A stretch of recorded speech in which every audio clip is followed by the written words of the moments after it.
Hey there, welcome back to Bedtime Story. I know many of you listen to these videos as you fall asleep, so before you settle in, I'd really love to hear where you're tuning in from. And if these stories have been keeping you company at night, leaving a like and subscribing would mean a lot. Now, let's relax, get cozy, take a slow breath, and begin. In this new story, the most unsettling encounter ever reported by a hiker.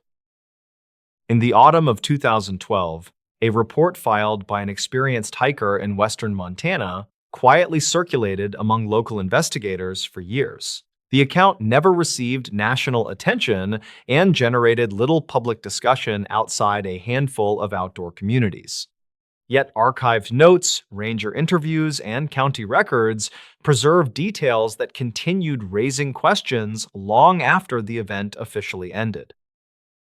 The hiker was a 41-year-old utility inspector named Dorian Keene. He lived near Missoula and spent much of his free time exploring remote wilderness areas throughout the region. Friends described him as practical, cautious, and unusually familiar with backcountry travel.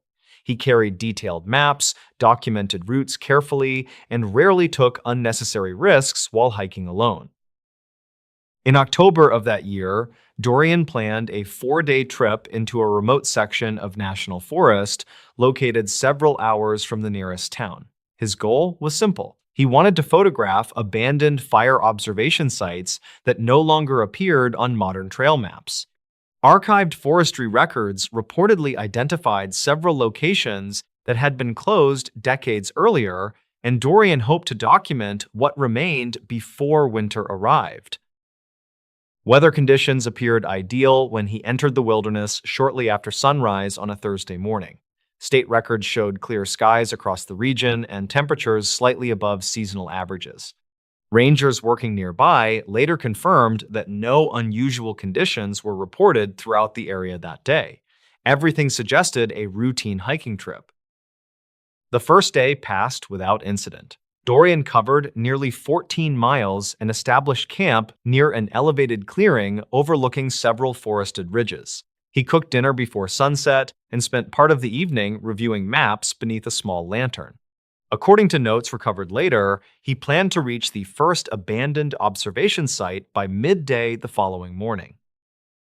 Shortly after 10 that night, Dorian heard what sounded like distant movement somewhere beyond the trees.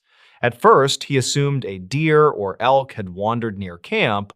Wildlife activity remained common throughout the region and rarely caused concern among experienced hikers. The sounds continued intermittently for nearly 20 minutes before fading completely. Around midnight, the noise returned. This time, the movement appeared closer and more deliberate. Dorian later stated that the sounds resembled slow footsteps crossing dry ground. Whenever he focused on a specific direction, the noise seemed to stop immediately. Several moments later, it resumed from another location. The pattern reportedly continued for more than an hour. He eventually exited his tent carrying a flashlight and scanned the surrounding area carefully. Nothing appeared unusual. The forest remained silent and visibility extended only a short distance beyond camp.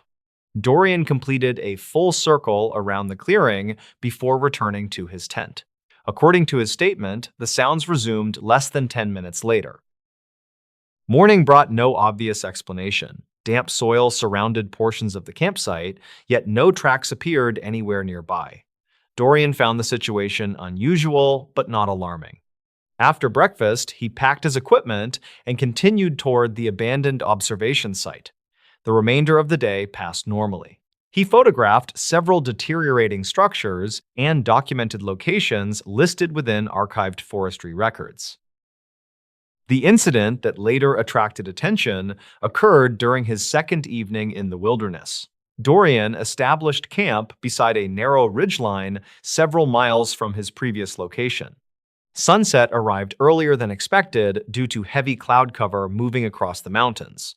By darkness, visibility had become extremely limited beyond the immediate campsite. According to the report filed afterward, Dorian first noticed something unusual shortly before 9 o'clock. While organizing equipment near his tent, he observed what appeared to be a light moving through distant trees approximately 200 yards away. The object remained visible for only several seconds before disappearing behind vegetation. He initially assumed another hiker occupied the area. The light returned nearly 15 minutes later. This time, it appeared farther away and moved slowly along a nearby slope. Dorian watched carefully but could never determine its source. The object reportedly produced no beam and illuminated only a small area around itself. After several moments, it vanished again. Believing another camper might require assistance, Dorian called out several times. No response followed. He then used his flashlight to signal toward the location where the light had appeared. Again, nothing happened. Eventually, he dismissed the incident and returned to camp. Investigators later noted that no other hiking permits had been issued for that section of forest during the same period. Near midnight, the footsteps returned.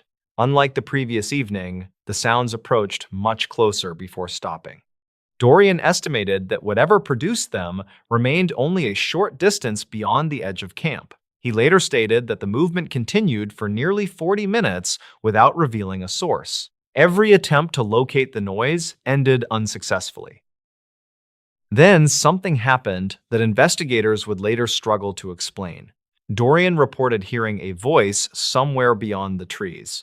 The sound lasted only several seconds and contained no recognizable words. He described it as human in tone, but unusually distant despite seeming physically close. Dispatch logs reviewed afterward noted this detail specifically because similar descriptions appeared in several unrelated wilderness reports collected years earlier. Unable to sleep, Dorian remained awake until dawn. Shortly after sunrise, he conducted another search around camp. Approximately 30 yards from his tent, he discovered a line of small stones arranged across the trail he intended to follow. The formation appeared deliberate. Several photographs taken that morning were later included within county files. Investigators never identified who placed the stones or when they appeared. Most hikers would have ended the trip immediately. Dorian considered doing exactly that. However, he remained convinced another person occupied the area and believed the matter deserved clarification. After documenting the stone formation, he continued deeper into the wilderness while paying close attention to signs of recent activity. That afternoon, he reached the final observation site listed within his records. The structure stood on a remote ridge and had reportedly been abandoned since the late 1970s. Portions of the tower remained intact despite decades of exposure to harsh weather. Dorian spent several hours photographing the location before preparing for his final night outdoors. According to archive notes, conditions changed dramatically after sunset. Strong winds developed across higher elevations and temperatures dropped quickly. Dorian later stated that he considered descending from the ridge but decided against traveling through unfamiliar terrain after dark. Instead, he established camp near the tower and planned to leave shortly after sunrise. The most unsettling portion of his report began around 11 that evening. While reviewing photographs inside his tent, Dorian heard footsteps ascending the ridge below camp. The sounds continued steadily for several minutes before stopping near the observation tower. Assuming another hiker had finally arrived, he stepped outside expecting to see someone nearby. Nobody appeared. The tower stood exactly as it had earlier. Wind moved through surrounding trees, and scattered clouds drifted across the moon. Yet, the footsteps reportedly resumed moments later from somewhere above him. Investigators later noted that no accessible terrain existed beyond the tower itself. The ridge ended abruptly several yards farther uphill. Dorian remained outside listening. The movement continued intermittently for nearly 20 minutes. Several times, he believed the sounds circled the tower before fading entirely. He searched the structure using a flashlight and found nothing unusual. Nevertheless, an increasing sense of unease convinced him to remain alert throughout the night. Around 2 in the morning, he observed the same unexplained light moving through distant trees far below the ridge. Unlike previous sightings, the object remained visible much longer. It traveled slowly across the landscape before disappearing behind terrain features. Dorian later estimated that it covered nearly half a mile without changing brightness or direction. Morning finally arrived without further incidents. Dorian packed camp immediately and began hiking toward the trailhead. During the descent, he reportedly discovered another line of carefully arranged stones crossing the trail. This formation appeared larger than previous examples and extended nearly 10 feet across the path. He photographed the scene before continuing downhill. After returning home, Dorian submitted a detailed report to local authorities and forestry officials. Investigators interviewed him several times over the following months. They reviewed photographs, maps, weather data, permit records, and archived files connected to the region. Despite extensive efforts, no explanation emerged that addressed every element of the account. Years later, researchers examining older records uncovered several reports containing remarkably similar details. Witnesses described distant voices, unexplained lights, footsteps without visible sources, and unusual stone formations appearing near campsites. Some locals claimed such stories had circulated throughout the area for decades. Investigators never confirmed those claims and found little supporting evidence beyond scattered references in archive notes. Today, Dorian's account remains one of the most thoroughly documented wilderness reports preserved within regional records. No evidence suggested criminal activity, no missing persons were connected to the case. No physical findings conclusively supported any specific explanation. Yet, among investigators familiar with the file, one question continued resurfacing long after the report was archived. If nobody else occupied that remote section of forest, who was walking around those campsites in the darkness? What hikers reported deep in the wilderness still doesn't make sense. In late summer of 2011, several unrelated hikers reported nearly identical experiences deep within a remote section of western North Carolina. Their accounts were recorded months apart, yet many details appeared unusually consistent. Dispatch logs, archived ranger notes, and later witness interviews preserved fragments of those reports, though investigators never reached a conclusion that satisfied everyone involved.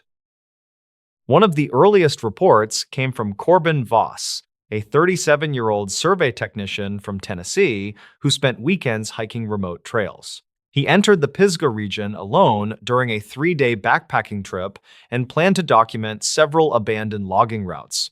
According to trail records, he checked in at a ranger station shortly after sunrise and appeared calm before beginning his hike. Weather conditions remained stable throughout the day, and no warnings had been issued for that section of forest. Corbin covered nearly 12 miles before establishing camp near a narrow ridge overlooking a heavily wooded valley. He later stated that nothing unusual occurred until shortly after dusk when distant sounds began echoing through the trees. At first, he assumed another group occupied a nearby campsite, though no fires or lights appeared anywhere below him. The sounds reportedly resembled brief conversations carried by wind, yet every attempt to identify their source failed. Around 10 that evening, Corbin heard what he believed were footsteps approaching from the eastern side of camp. The movement stopped whenever he shined his flashlight toward the trees. Several minutes later, the same pattern repeated from a different direction. He described the experience in a written statement submitted after returning home. According to archive notes, he eventually remained awake until dawn because the sounds continued at irregular intervals. The following morning revealed no obvious explanation. Corbin found no footprints near his campsite, despite damp soil that should have preserved tracks clearly. He also noticed something that later became important during the investigation. Several small stones had been arranged beside the trail leading away from camp. The formation appeared deliberate, though investigators later suggested natural causes could not be ruled out. Corbin photographed the stones before continuing his hike deeper into the wilderness. Approximately 4 months later, a second report emerged from a woman named Tessa Crowley. a 42-year-old physical therapist from Virginia. She visited the same general region while training for a long-distance hiking event. Tessa reportedly knew nothing about Corbin's experience. Nevertheless, her statement contained details that closely matched information contained within county files from earlier reports. Rangers noticed the similarities only after reviewing records during the following year. Tessa spent 2 nights in the forest and described hearing distant voices after dark. She could never distinguish actual words, though the sounds consistently resembled conversations taking place beyond visual range. During her second evening, she reportedly heard footsteps circling her campsite for nearly an hour. Whenever she moved toward the noise, complete silence followed immediately. Investigators later confirmed that no other hikers had registered nearby during that period. The most unusual detail appeared shortly before sunrise. Tessa woke unexpectedly and discovered several stones arranged near a fallen log approximately 30 yards from camp. She later claimed the arrangement had not been present before darkness arrived. Archived ranger notes from 2012 mention photographs taken at the scene, though some records indicate those images were later misplaced.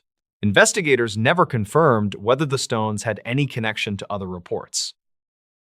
As similar accounts accumulated, officials began examining earlier records stored in regional archives. A county file from 2009 referenced a search and rescue volunteer who described hearing distant conversations while assisting during a missing person operation. Another report from 2007 mentioned unexplained footsteps around a temporary camp established by forestry workers.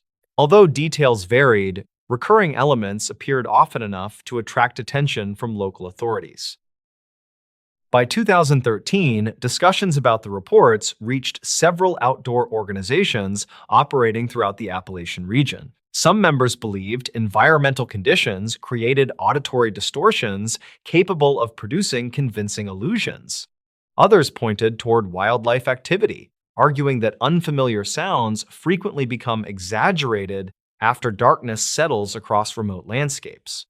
Investigators explored both possibilities, yet neither explanation accounted for every detail contained within witness statements. Records conflict regarding several observations, leaving significant gaps in the timeline. One incident from that year generated particular interest. A pair of hikers named Leland Burke and Owen Mercer entered the wilderness for a weekend photography trip. Both men were experienced outdoorsmen who routinely traveled through isolated terrain. According to their statements, they heard voices shortly after sunset while preparing dinner beside a stream.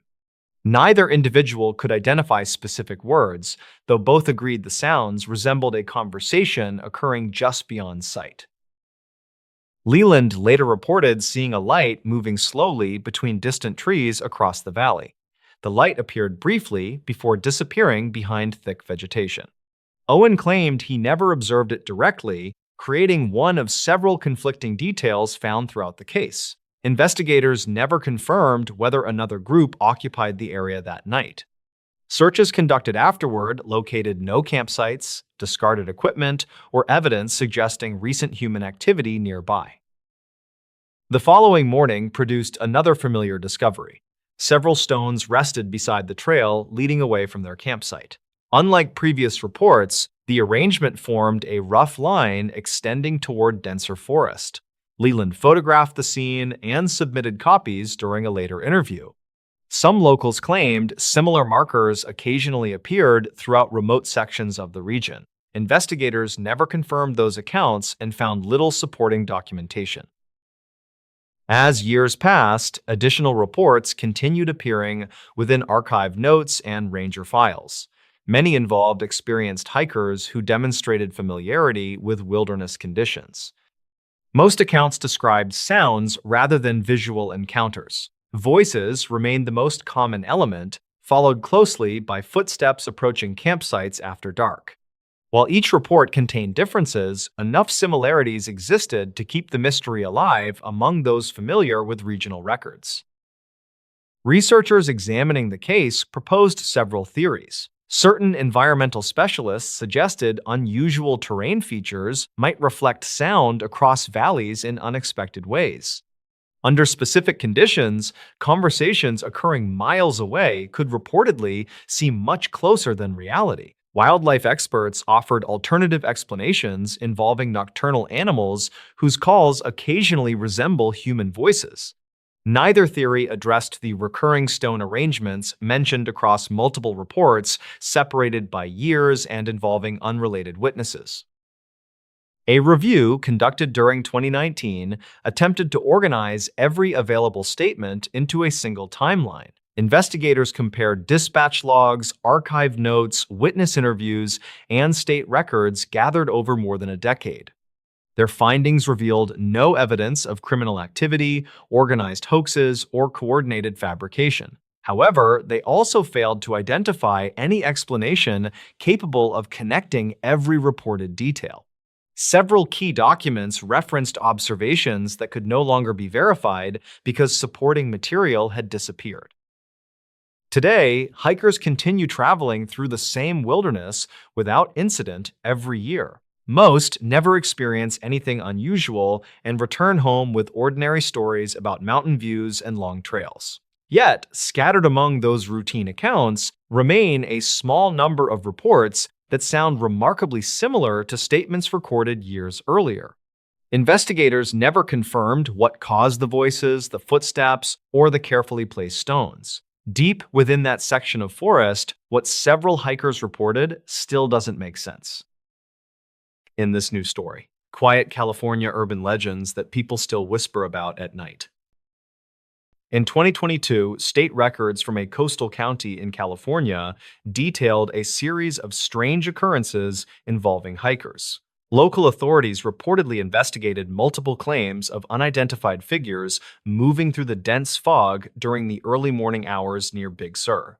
These archived notes suggest that several individuals vanished without a trace while walking along the well-marked trails of the region.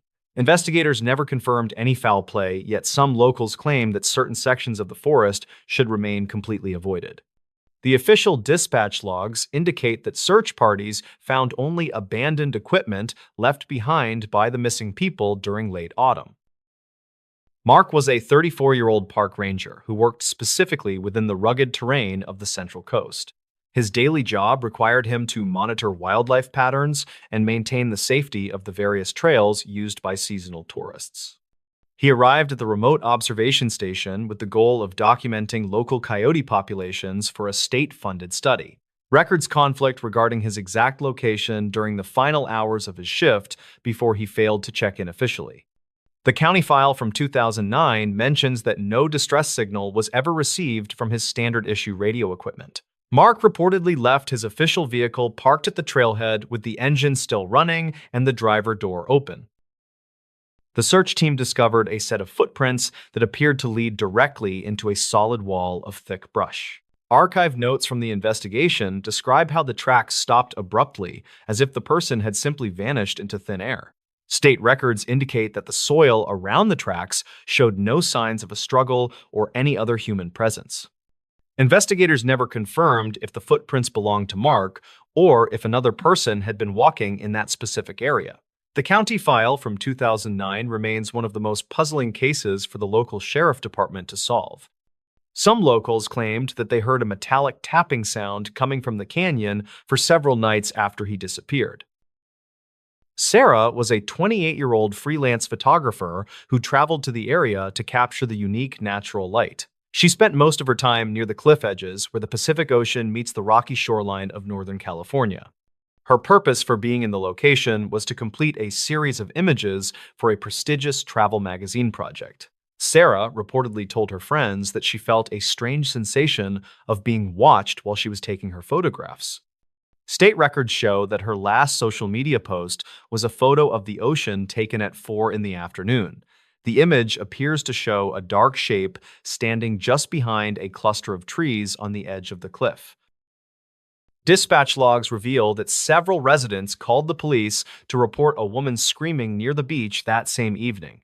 Investigators never confirmed the source of the screams, and they found no evidence of any person being in distress there. Archive notes describe how her car was found, with the keys still in the ignition and her wallet on the seat. Some locals claimed that the coastal fog can play tricks on the ears and make the wind sound like human voices. State records from 2023 indicate that a commercial diver found a small piece of blue fabric near the rocks. This fabric reportedly matched the color of the jacket Sarah was wearing on the day that she was last seen alive.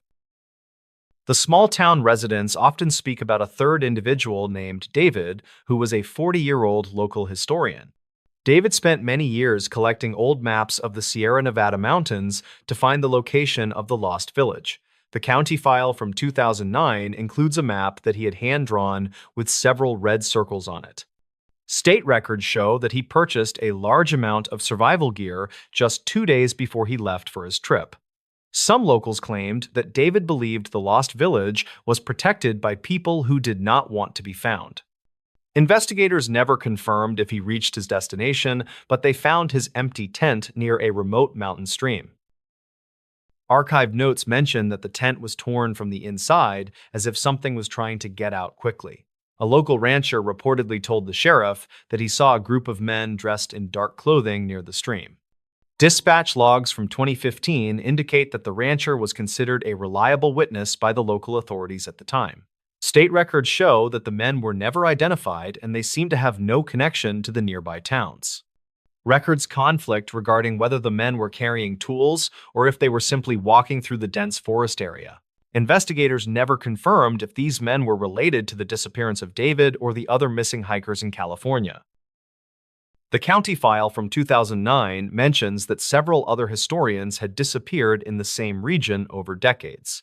Some locals claimed that there are secret tunnels under the mountains that date back to the time of the gold rush.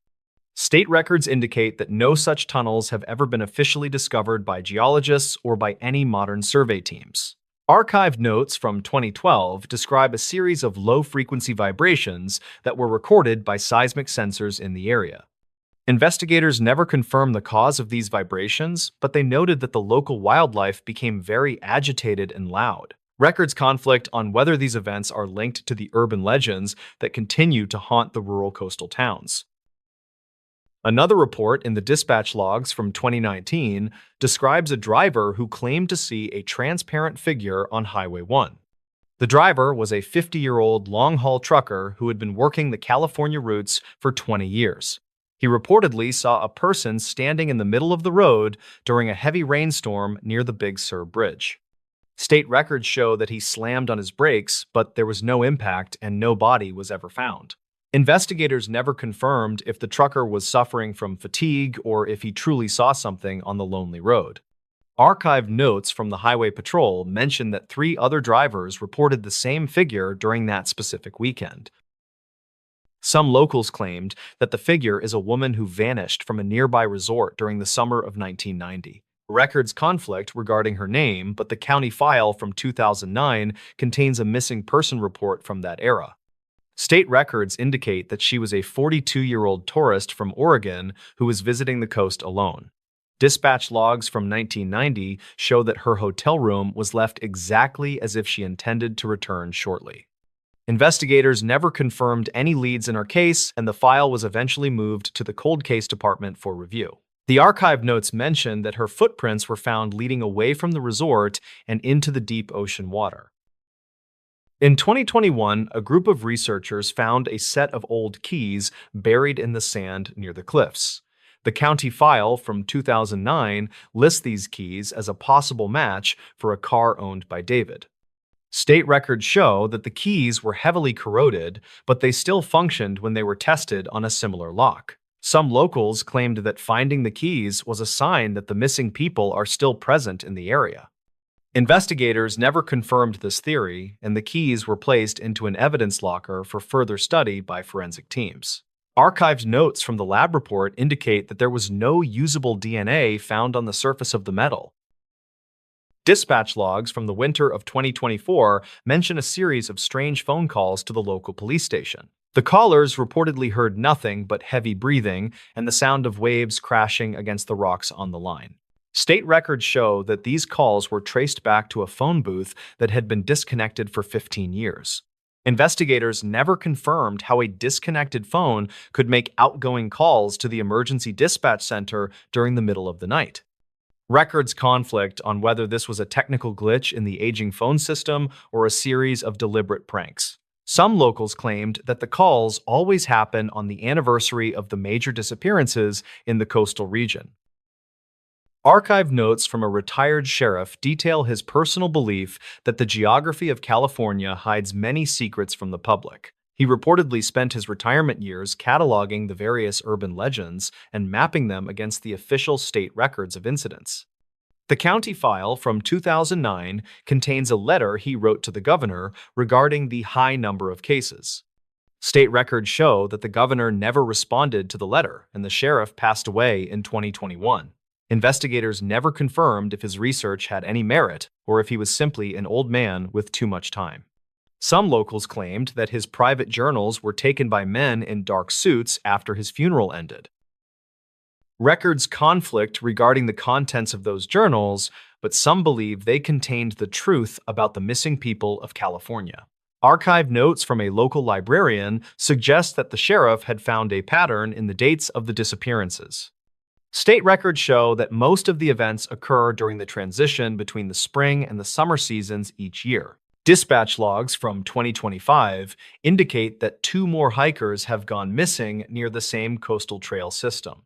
Investigators never confirmed if these new cases are related to the historical legends that have been told for many years. Some locals claimed that the forest is slowly expanding and reclaiming the land that was once occupied by the settlers. The county file from 2009 remains a primary source of information for those who seek to understand these events. State records will continue to document the facts, while the urban legends will continue to grow in the quiet coastal towns. Archive notes from the investigation suggest that the truth may never be fully known by the authorities or the public. Investigators never confirmed any supernatural activity, but the data they collected remains difficult to explain using only modern scientific methods. Records conflict on the final count of people who have vanished into the fog of the Northern California coastline. Some locals claimed that if you listen closely to the wind, you can still hear the voices of the missing. What happened in this Appalachian ghost town still terrifies locals today. A freezing rain began to fall over the remote coal valley of Cinder Creek on the 9th night of October 1982. Local dispatch logs later showed that 3 separate emergency calls were placed from the mountain community within a 10-minute window. Each caller reported hearing a low and rhythmic thumping sound that seemed to vibrate directly through their living room floors. State records from that weekend indicated that the state police sent 2 troopers to investigate the unusual disturbance. When the officers arrived at the valley entrance, they found a deserted highway and a town that was completely dark. The local authorities never found a definitive explanation for why an entire community abandoned their homes in a single hour. Gideon Vance was a 38-year-old timber cruiser who spent his days assessing hardwood forests in Western Virginia. He had lived near the mouth of Cinder Creek his entire life and knew the steep mountain paths by heart. On that particular dreary morning, his only goal was to evaluate a dense stand of white oak near the ridgeline. He packed his iron marking axe and a worn leather field journal into the cab of his 4-wheel drive truck. The morning air smelled strongly of wet coal dust and decaying leaves as he started his slow ascent up the mountain. He expected a routine day of measuring trunk diameters and noting boundary markers through the heavy mountain mist. By 4 in the afternoon, a dense and suffocating fog began to roll through the deep gaps in the mountain ridge. Gideon noticed that his pocket watch had stopped ticking entirely, which was highly unusual for a reliable mechanical timepiece. He packed his gear early and decided to walk back down toward the settlement before the mountain trail became treacherous. As he emerged from the tree line above the valley, he noticed that the entire town was shrouded in complete darkness. The streetlights were completely dead, and not a single window showed the warm glow of a lamp or a television screen. He quickened his pace down the gravel road to check on his neighbors at the local store. Gideon parked his truck outside the Cinder Creek General Store and walked up the creaking wooden steps to the front door. The air was deathly quiet, and the only sound was the steady dripping of rain from the rusted tin roof drainage. He pushed the door open and found the interior completely undisturbed, with the cash register drawer still closed tightly. A pot of fresh coffee was sitting on the cold burner, and several open ledgers were scattered across the counter. He shouted into the back storage room, but his voice only produced a faint echo against the unpainted wooden walls. He noticed that every single house along the main road had its front door swung wide open to the storm. County files from 1982 later revealed that the state troopers found 24 vehicles left parked in their driveways. Gideon walked into the small valley schoolhouse and discovered that the children had left their woolen coats hanging on the wall. A charcoal chalkboard in the main classroom still displayed a spelling lesson that was dated for that exact Monday morning. He discovered several domestic pets wandering aimlessly through the muddy alleys, but there was no sign of their owners anywhere. The entire settlement felt like an open grave where a vibrant community had suddenly vanished without a single cry. He drove to the neighboring county seat to report the massive and inexplicable abandonment to the state authorities. He spent the next 4 days working alongside state investigators who arrived to secure the eerie and silent perimeter. Gideon used his intimate knowledge of the timber tracks to help the search teams systematically comb the surrounding mountain ridges. They found no signs of violence, no broken windows, and absolutely no footprints leading into the dense laurel thickets. Witness statements from a nearby logging camp indicated that no vehicles had passed through the valley road since the previous evening. A state police investigator named Elias Vance found a bizarre detail inside the abandoned rail depot at the edge of town. Some locals from the next valley claimed that the ground had been trembling for days before the disappearance. Silas discovered a series of deep fractures in the earth that ran directly parallel to the old iron railroad tracks. Gideon helped the investigator measure the deep fissures, which emitted a faint and bitter odor that smelled like sulfur. They found dozens of abandoned flashlights and heavy miner helmets scattered around the entrance of an old ventilation shaft. The tracks inside the shaft led deep into abandoned coal workings that ran directly beneath the residential section of the town. Mining archives showed these particular tunnels had been closed down by the federal government back in 1965. Investigators never confirmed whether an illegal salvage operation had been active inside the dangerous and unmapped subterranean passages. The investigators recovered a waterlogged leather notebook from a metal locker inside the foreman office at the depot. Archived notes from a retired rail supervisor indicated that a massive underground pocket of methane gas had been expanding for months. The final handwritten entry described a sudden shift in the mountain bedrock that threatened to collapse the entire valley floor. The supervisor wrote that the air quality had dropped below safe levels and made an immediate evacuation absolutely necessary. They apparently fled into the deep mountain tunnels to escape the toxic fumes because the highway was blocked by a rock slide. Records conflict regarding whether the residents ever emerged from the complex network of interconnected cavern systems on the other side. The state authorities ultimately classified the valley as a permanent hazard zone and restricted all public entry with high fences. Gideon stood on the ridge months later and watched heavy machinery dump tons of gravel into the main valley entrance. The empty houses of Cinder Creek remained standing as rotting skeletons of a town that was swallowed by the mountain. Investigators closed the official file, but the true location of the residents remains a dark mystery among the regional population. The silent and overgrown valley is the only remaining reminder of the night an entire Appalachian community vanished into thin air. In this new story, people who went into West Virginia's woods and never came back. Many hikers believe that the deep forests of the Appalachian Range are just quiet places for weekend camping trips today. There are stories in the West Virginia mountains about travelers who walked into the trees and simply vanished forever now. This documented account follows a professional geologist who discovered a remote campsite that should not have existed at all. Gideon Vance was a 46-year-old hydrogeologist who specialized in mapping underground springs in very remote areas. He was known for his calm personality and his ability to survive in the wilderness for several weeks alone. In the spring of 2022, Gideon was hired to survey a valley near the edge of the forest. The local residents warned him about a specific ridge where the compass needles often spun in circles without any reason. Gideon did not believe in local superstitions, and he focused on the scientific data provided by his expensive digital tools. He packed his waterproof gear and hiked deep into a canyon where the cell phone signals were completely non-existent. The equipment in his heavy pack included a laser level and a high-precision digital watch that used satellite signals. He carried enough food for 7 days and a small weatherproof logbook to record his various scientific observations daily. The air in the canyon was heavy and smelled of damp moss and the ancient stone of the rising mountain. On the second morning of his trip, Gideon reached a clearing that was not marked on any of his maps.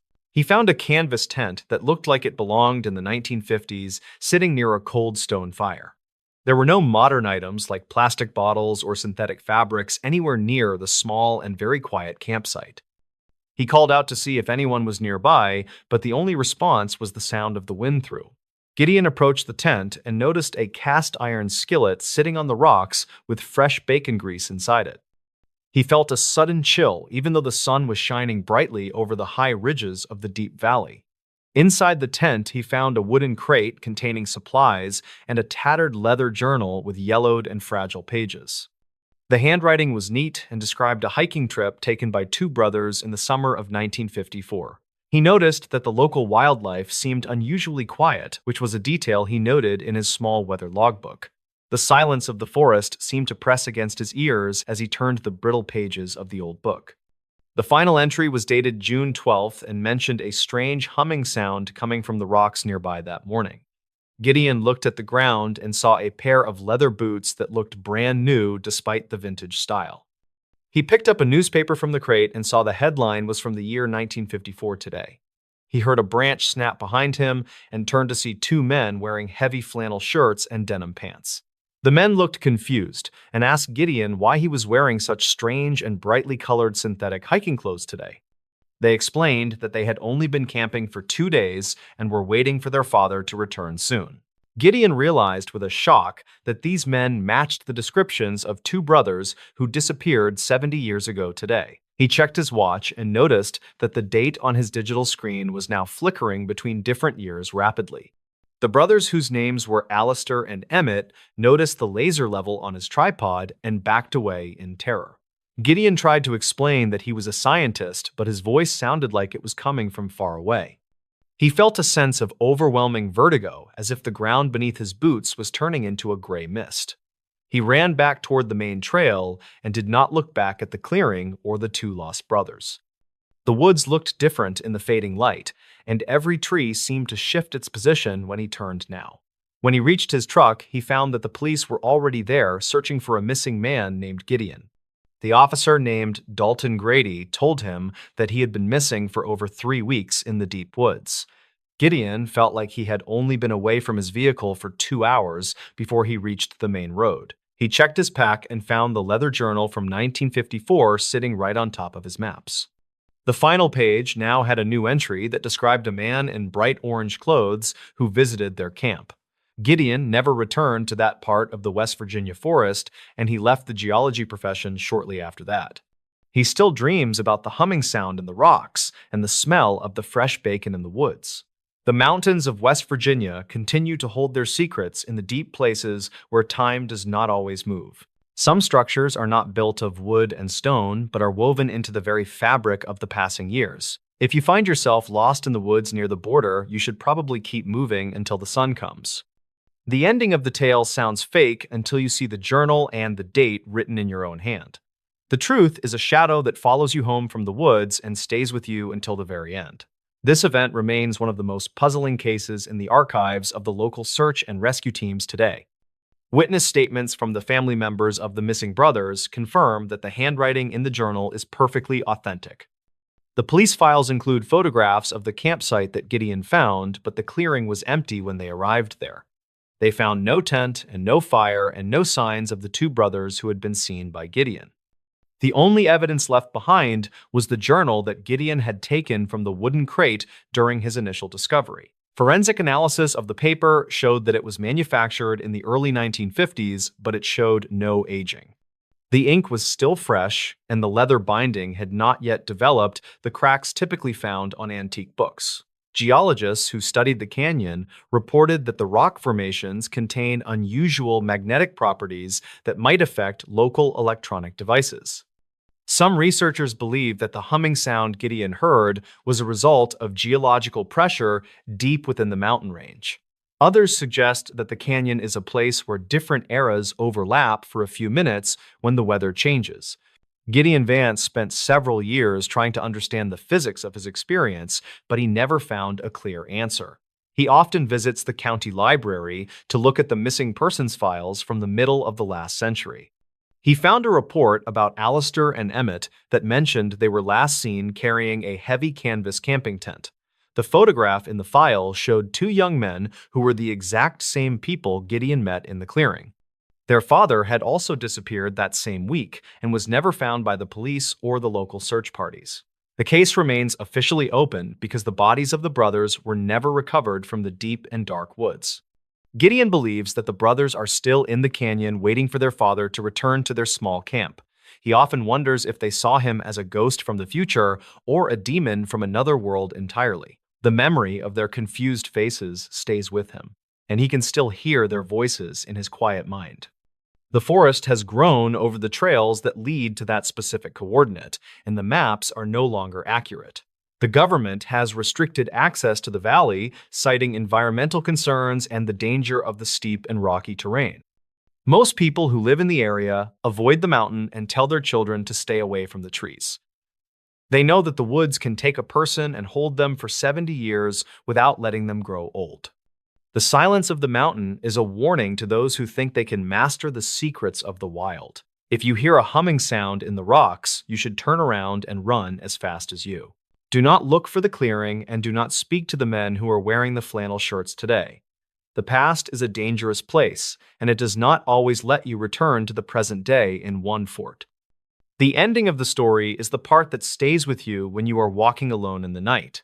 The mystery is the heart of the wild, and the heart of the wild is a cold and dark. Gideon Thorne is the only witness to a truth that science cannot explain or even begin to understand fully now. The archived dispatch logs from the night of his return record a man who was terrified of his own watch. The officers who processed the report noted that Gideon appeared to have aged several years in just a few weeks. His eyes were bloodshot, and he spoke in a hurried whisper about a camp that did not exist on maps. They took his statement and filed it away with the other unexplained reports from the Appalachian Mountain range this year. The journal is kept in a safe at the university where researchers occasionally study the strange and fresh ink. No one has been able to reproduce the magnetic conditions that Gideon described in his detailed and very professional notes. The mountain continues to stand over the valley, and the fog still rolls through the trees in the morning. Some say the brothers are still there, and they are still waiting for the sun to go down today. The story of the surveyor is a warning to those who believe that time is a straight and simple line. It is a loop that can catch you and hold you in a moment that never ends or begins. The woods of West Virginia are deep, and they are very old, and they do not like to be. The ending of the story sounds fake until you stand in the fog and hear the sound of the rocks. The truth is in the journal, and the journal is in the safe, and the safe is in the forest. The forest is waiting for the next person to lose their way in the mist of the high ridges. The tale is told, and the listener is warned, and the cabin is waiting in the deep and dark. The story of Gideon Vance is a legacy of the unknown in the heart of the great American wild. The ending is the part that stays with you when you turn off the light at the end day. The mystery is the ending, and the ending is the mystery in the quiet woods of the mountain range.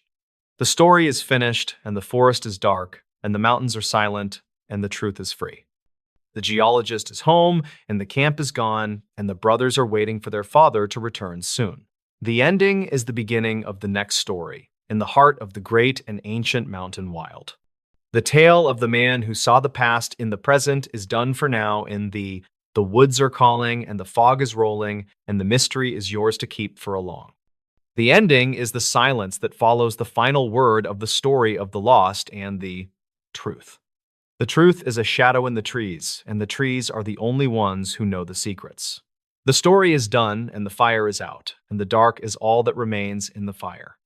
The forensic evidence of the journal remains the only physical proof that the brothers were ever seen after 1954. Handwriting experts compared the new entry to the older pages and found they were written by the same person. This would mean that the boy from the past wrote about Gideon in the future with the same pen today. The local sheriff continues to keep the case on his desk because it is the only one he cannot solve. He looks at the vintage boots in the evidence room and wonders how they could stay so clean and new.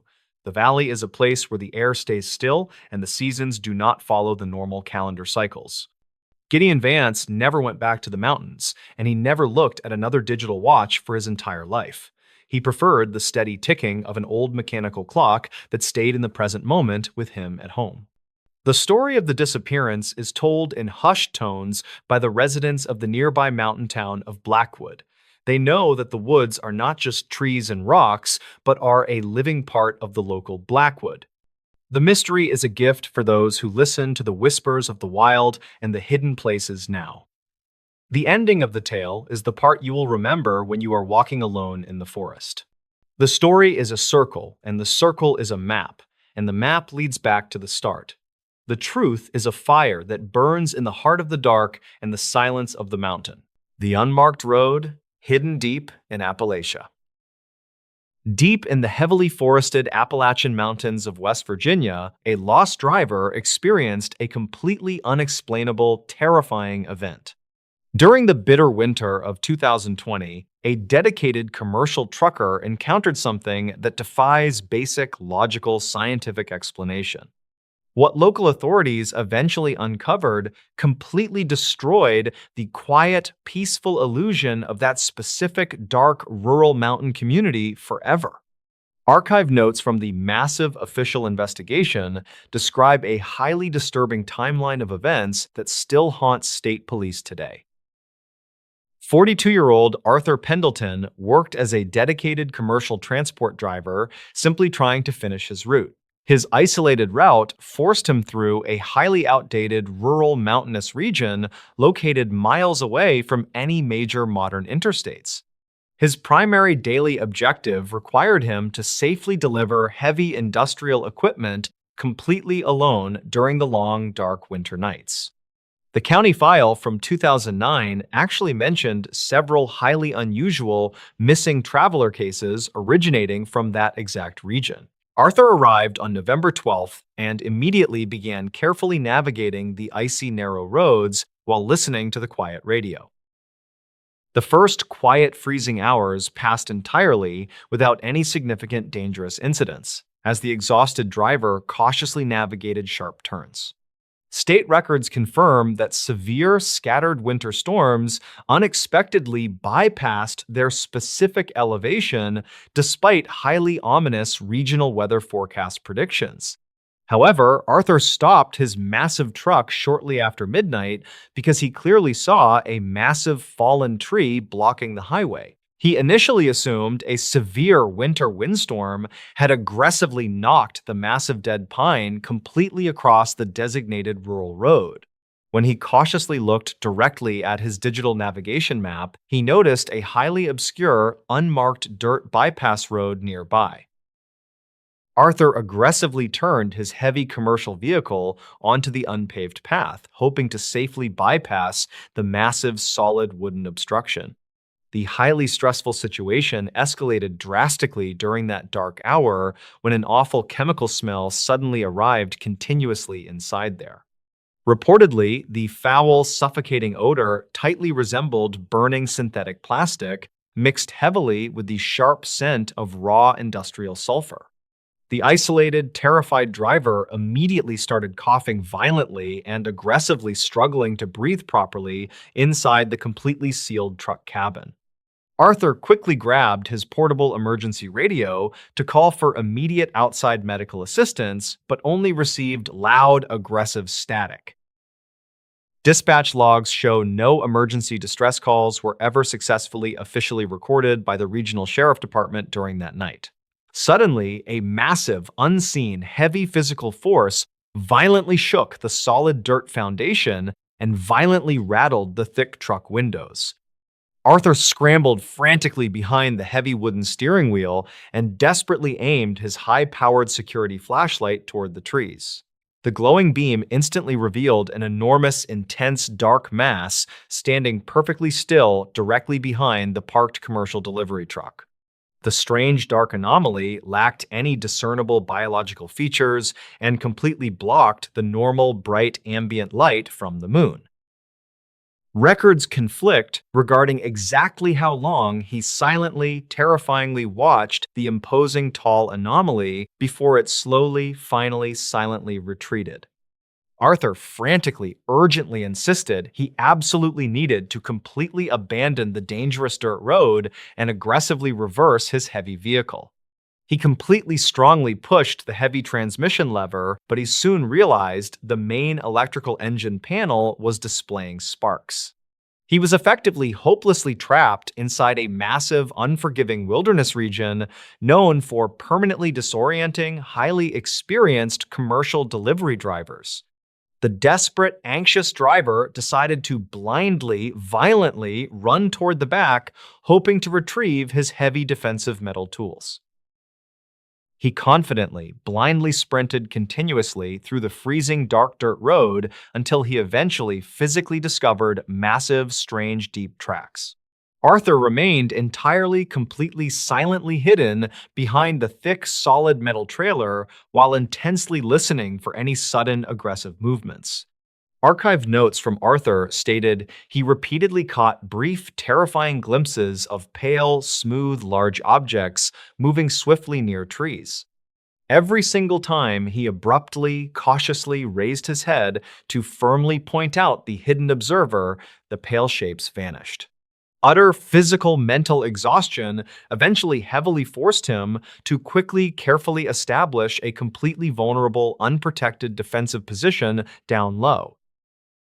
He huddled tightly safely against the heavy metal tires while strongly clutching a heavy steel wrench for absolutely necessary protection.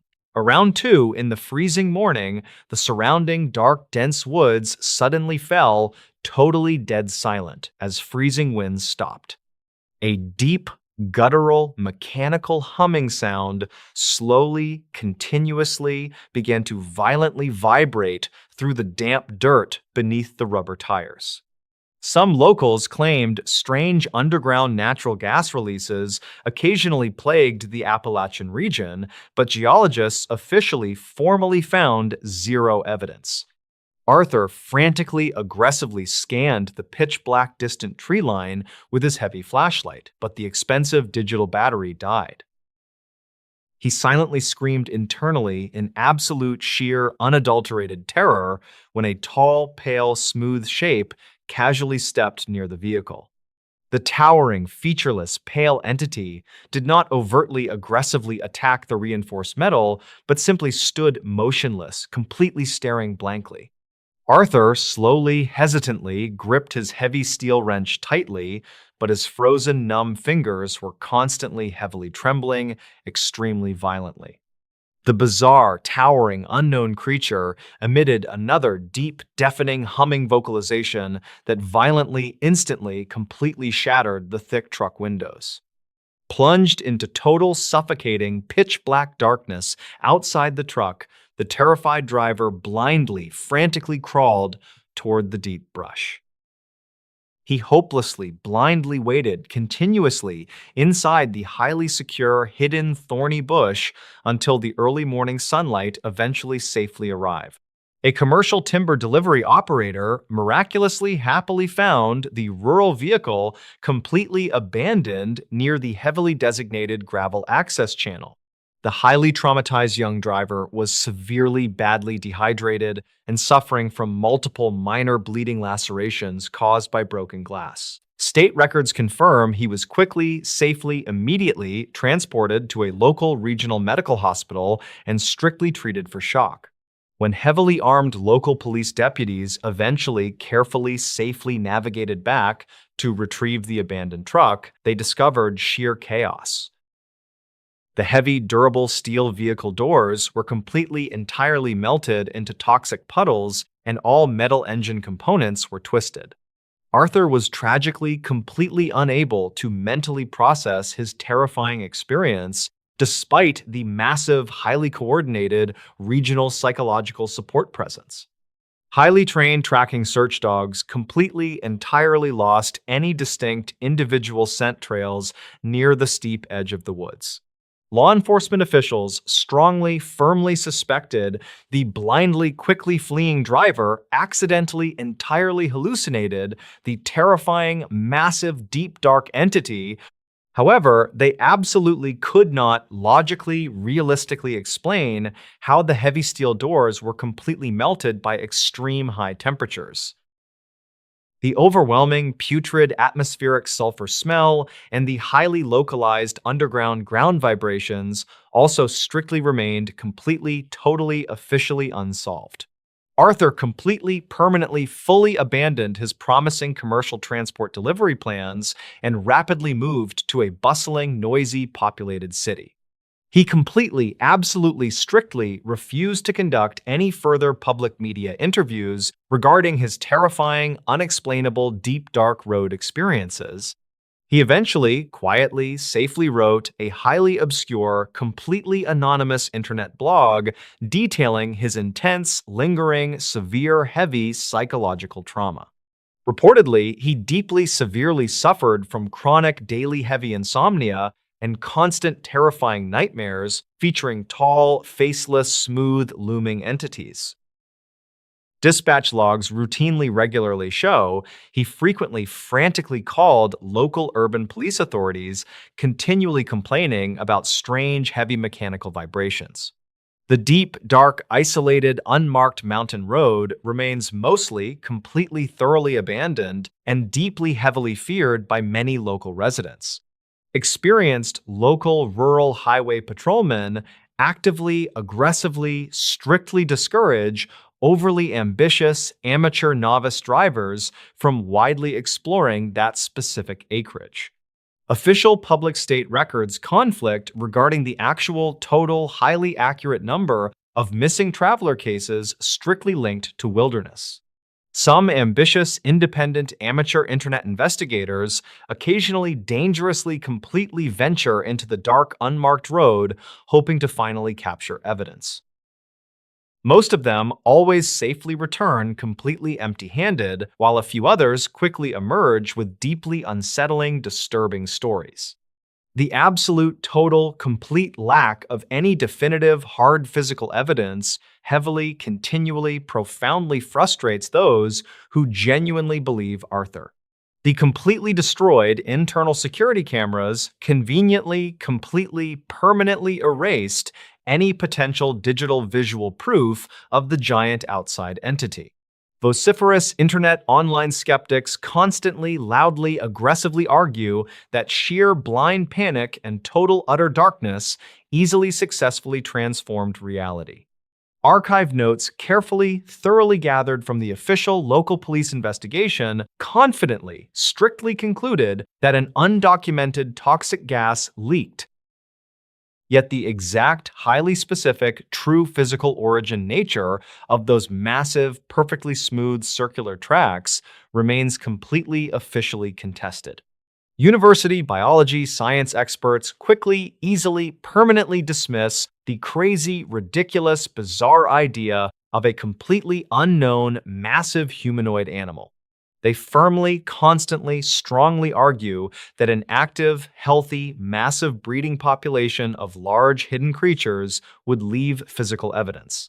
No unusual animal organic hair samples or strange skeletal biological bone remains have ever been definitively, positively, completely, conclusively linked Some locals claimed the federal national centralized government quietly, aggressively, permanently suppressed the actual truth to secretly protect classified operations. Investigators never confirmed any grand, illegal, hidden conspiracy and simply safely, permanently, officially closed the bizarre, terrifying, unmarked road case.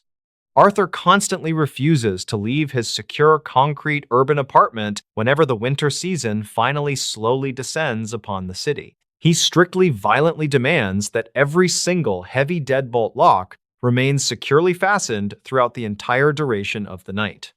The actual, absolute, terrifying truth hiding deep within those ancient, desolate Appalachian Mountains might never be completely, fully understood logically. Perhaps some dense, dark, forgotten regions of the deep American wilderness are genuinely meant to remain completely, entirely undiscovered forever. For 20 years, nobody entered this Appalachian cabin. Deep in the dense wilderness of the Appalachian Mountains, an abandoned cabin sat completely undisturbed for 2 decades. During the early spring of 2020, a determined property appraiser finally unlocked the heavy front door. What he discovered inside the dusty, rotting structure remains a highly debated topic among regional law enforcement today. Archive notes from the subsequent state police investigation describe a highly disturbing scene that defies simple logical explanation. 45-year-old Robert Hayes worked as a highly experienced municipal property appraiser for the rural county. His primary professional objective required him to evaluate abandoned, secluded estates for upcoming public tax auction property sales. The county file from 2009 mentioned a highly unstable structural foundation regarding this specific isolated property. He safely arrived on April 4th and immediately began carefully assessing the severely overgrown exterior of the structure. The first hour of his standard inspection passed entirely without any significant dangerous incidents or unexpected safety hazards. State records confirm the regional weather forecast predicted clear skies and moderate temperatures for that entire calm afternoon. However, Robert distinctly heard strange, heavy dragging sounds echoing slowly from the upper floor of the abandoned cabin. He initially assumed a large wild animal was aggressively building a nesting den inside the warm, dry attic. When he cautiously shouted a loud verbal warning, the heavy dragging sounds instantly ceased in the dusty darkness. Robert quickly discovered a highly bizarre set of massive, deep indentations on the original hardwood floor completely inside. The strange, unexplainable tracks were perfectly smooth in shape, and they pressed heavily into the solid oak planks. Some locals claimed a rogue drifter occasionally used the abandoned structure to hide stolen heavy commercial mining equipment. Investigators never confirmed those specific, wild, unsubstantiated rumors and firmly maintained the property was completely securely locked prior. Robert carefully photographed the bizarre, smooth floor damage and noted the stride length indicated a massive, heavy object. The highly stressful situation escalated drastically when an awful chemical smell suddenly arrived continuously throughout the entire floor. Reportedly, the foul, suffocating odor tightly resembled burning synthetic plastic mixed heavily with the sharp scent of sulfur. The dedicated appraiser immediately started coughing violently and aggressively struggling to breathe properly inside the completely sealed room. Robert quickly grabbed his portable emergency radio to call for immediate outside medical assistance, but only received static. Dispatch logs show no emergency distress calls were ever successfully officially recorded by the regional sheriff that day. Suddenly, a massive, unseen, heavy physical force violently shook the solid foundation and partially collapsed the wooden staircase. Robert scrambled frantically toward the dark open hallway and desperately aimed his high-powered flashlight toward the ceiling. The glowing beam instantly revealed an enormous, intense, dark mass standing perfectly still near the broken attic hatch. The strange, dark anomaly lacked any discernible biological features and completely blocked the normal ambient light filtering indoors. Records conflict regarding exactly how long he silently, terrifyingly watched the imposing tall anomaly before it slowly retreated. Afternoon light quickly clearly revealed that his specialized digital measurement equipment was completely shattered into tiny, useless pieces. Robert frantically, urgently decided he absolutely needed to abandon his remaining inspection gear and hike toward his truck. He soon realized his reliable backup analog compass was constantly displaying completely erratic, unexplainable, heavy magnetic directional headings. He was effectively completely disoriented inside a massive, unforgiving wilderness region known for permanently confusing, highly experienced outdoorsmen. The desperate, anxious appraiser decided to blindly, consistently follow the overgrown driveway path, hoping it safely intersected pavement. He hiked for 2 grueling, painful hours through thick, thorny underbrush while constantly feeling intensely, directly, violently watched. Archive notes from Robert stated he repeatedly caught brief, terrifying glimpses of pale, smooth, large objects moving swiftly. Every single time he abruptly stopped to firmly point out the hidden observer, the pale, unknown shapes vanished. Utter physical, mental exhaustion eventually heavily forced him to quickly establish a completely vulnerable, unprotected rest stop briefly. He huddled tightly, safely against a large oak tree while strongly clutching his sturdy walking stick for protection. Around late afternoon, the surrounding dark, dense woods suddenly fell, totally dead silent, as wild birds completely stopped. A deep, guttural, mechanical humming sound slowly, continuously began to violently vibrate through the damp dirt beneath him. Some locals claimed strange underground natural gas releases occasionally plagued the Appalachian region, but geologists officially found nothing. Robert frantically, aggressively scanned the pitch-black distant tree line with his heavy flashlight, but the battery died. He screamed out loudly in absolute, sheer, unadulterated terror when a tall, pale, smooth shape casually stepped forward.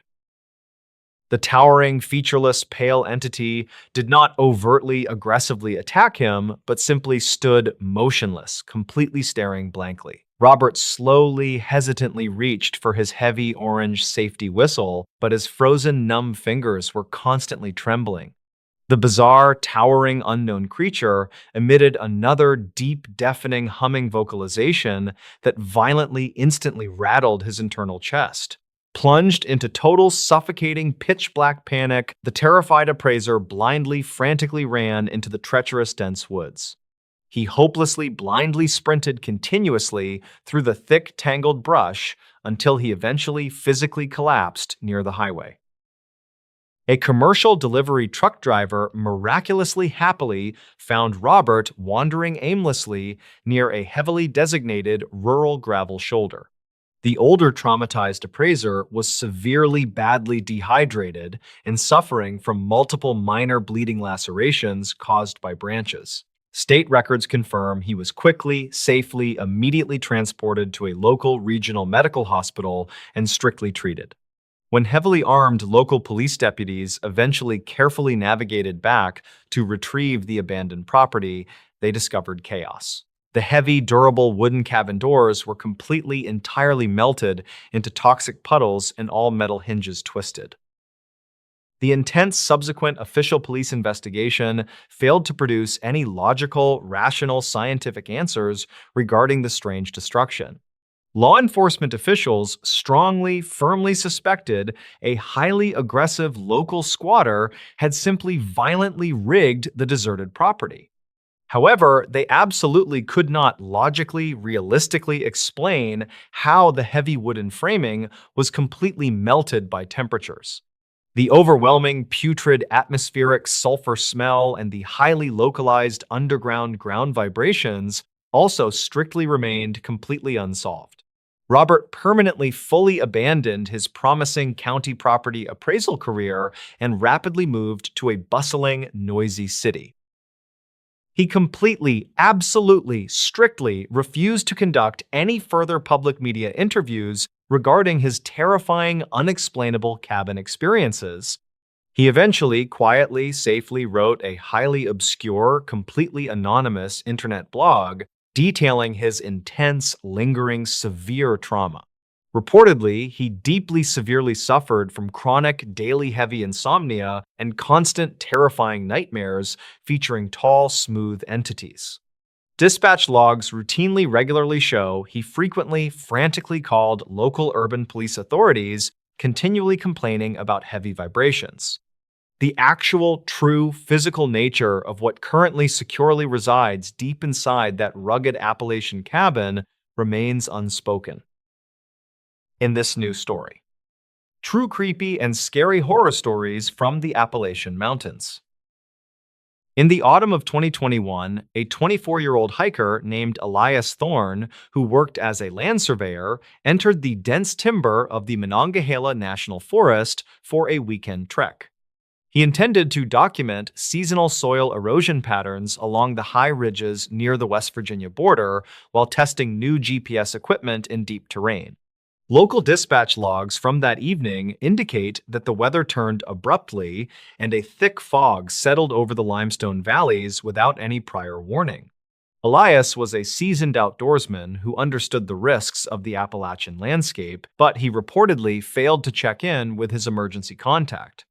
Investigators never confirmed if he strayed from the marked path or if the shifting weather conditions simply obscured the familiar landmarks of the trail. According to archive notes from the regional search team, Elias began to experience a series of equipment failures as he reached the higher elevations. The GPS unit displayed conflicting coordinates that suggested he was moving south, while his compass indicated a steady northern heading toward the primary base camp. He eventually decided to set up a temporary shelter near a rocky outcropping because the visibility had dropped to less than 10 feet. State records indicate that several other hikers in the vicinity reported hearing repetitive metallic sounds echoing through the trees during the late hours of the night. Some locals claimed that the sounds were merely the result of wind moving through abandoned mining shafts, but the county file from 2009 suggests otherwise. Elias woke up during the early morning hours to find that his heavy hiking boots had been moved precisely 3 feet away from his tent. There were no footprints in the soft mud surrounding his campsite, and the internal zipper of his tent was still locked from the previous night. He gathered his belongings in total silence while observing that the surrounding forest had become unnaturally quiet, as if the local wildlife had fled. Records conflict regarding the exact path he took to exit the forest, but Elias later stated that he felt a constant presence just behind him. The investigation concluded without finding any evidence of another person in the area, and the case remains a point of ambiguity for the local authorities. The state records from 2022 mention a second individual named Sarah Miller, who was a 32-year-old biologist studying local bat populations. Sarah was stationed in a remote cabin near the Clench Mountain Range, where she spent several weeks collecting data on nocturnal migratory patterns. Her logs mention that she discovered several strange markings carved into the trees surrounding her research site during the first week of her stay. She reportedly captured several audio recordings of a voice that seemed to mimic her own vocal patterns from the previous evening. Investigators never confirmed the source of the audio, but the archive notes suggest that Sarah became increasingly paranoid about her immediate surroundings. County files from 2015 describe an incident involving a park ranger named Marcus Reed, who was 45 years old at the time. Marcus was tasked with patrolling the northern boundaries of the Great Smoky Mountains, where several campers had reported seeing flickering lights in the distance. He arrived at a clearing near a decommissioned fire tower and discovered a collection of personal items neatly arranged in a circular pattern. The items included a digital watch and a pair of spectacles that appeared to belong to a missing person from 2012. Dispatch logs indicate that Marcus requested immediate backup after hearing a heavy breathing sound coming from the darkness just beyond his flashlight beam. Some locals claimed that the fire tower was the site of a forgotten settlement, but official state records show no evidence of any historical structures. Marcus reported that he saw a tall figure standing perfectly still near the base of the tower, but the figure vanished when he approached. The county file from 2009 mentions a similar encounter involving a group of hunters who were tracking deer in the same region. These men reportedly abandoned their equipment and fled the area after witnessing a series of blue flashes emanating from the forest floor. Investigators never confirmed the cause of the flashes, and the terrain was later declared off-limits for several months following the incident. A third individual, named James Bennett, was a 50-year-old retired police officer who enjoyed solo camping trips in the Blue Ridge Mountains. In the spring of 2016, he planned a 5-day excursion through a section of the forest known for its treacherous slopes. James was equipped with a high-frequency radio and a detailed map of the region that he had used for over 20 years. Archived notes indicate that he sent a brief transmission on the second night, stating that he had found an unmarked cave entrance. The transmission ended abruptly with a sharp static noise that the dispatch center was unable to filter or identify using standard equipment. Search teams arrived at the coordinates of the cave entrance only to find that the opening had been blocked by a massive rockfall. They discovered James's radio sitting on top of a flat stone, but there was no sign of a struggle or any physical tracks. Records conflict about whether the rockfall was a natural occurrence or if it had been triggered by an external force during the night. Some locals claimed to hear a muffled tapping sound coming from behind the rocks, but the sound was never captured on official recording devices. The state records from 2017 officially closed the case as a tragic accident involving an unforeseen geological event in a remote area. Investigators later discovered a series of photographs on James's camera that depicted a dark corridor lined with what appeared to be rusted metal doors. The photographs were blurry, and the light source was insufficient to provide a clear view of what lay beyond the threshold of the cave. Dispatch logs from that period show that several unauthorized individuals attempted to access the site before it was permanently sealed by the county. The county file from 2009 mentions a local legend about a hidden facility, but no evidence of such a place exists. James remains missing, and the true nature of the unmarked cave entrance continues to be a subject of intense local debate.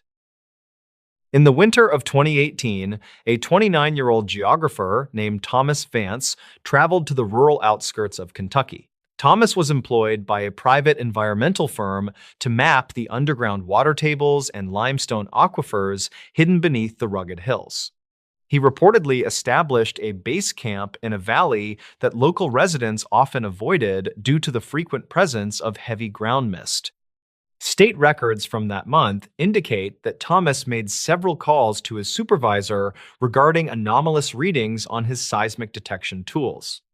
The readings suggested that a large hollow space existed directly beneath his tent, but no known maps indicated any subterranean tunnels.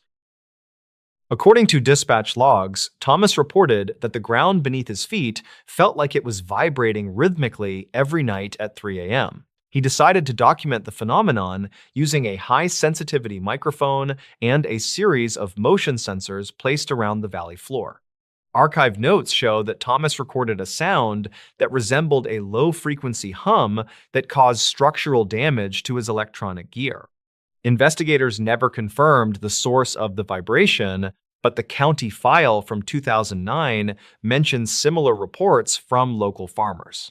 Thomas was found 3 days later wandering along a remote logging road in a state of deep confusion and physical exhaustion. He reportedly claimed that he had seen a series of vertical shafts hidden beneath the thick brush that were lined with smooth glass. The state records indicate that Thomas had lost all memory of how he had escaped the valley or where his equipment went. Search crews returned to the campsite, but they discovered that the entire area had been swept clean of any human presence. Even the flattened grass where his tent had stood was now standing upright as if no weight had ever been applied. Records conflict on whether Thomas suffered from a medical episode or if he had encountered an undocumented geographic feature in the hills. Strange things happened on our June road trip after midnight. Deep in the remote stretches of the Texas Hill Country, a routine nocturnal drive became a completely unexplainable, terrifying nightmare.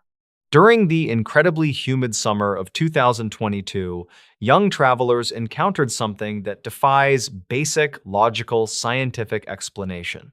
What regional law enforcement eventually uncovered entirely, completely destroyed the quiet, peaceful illusion of that specific rural desert community forever.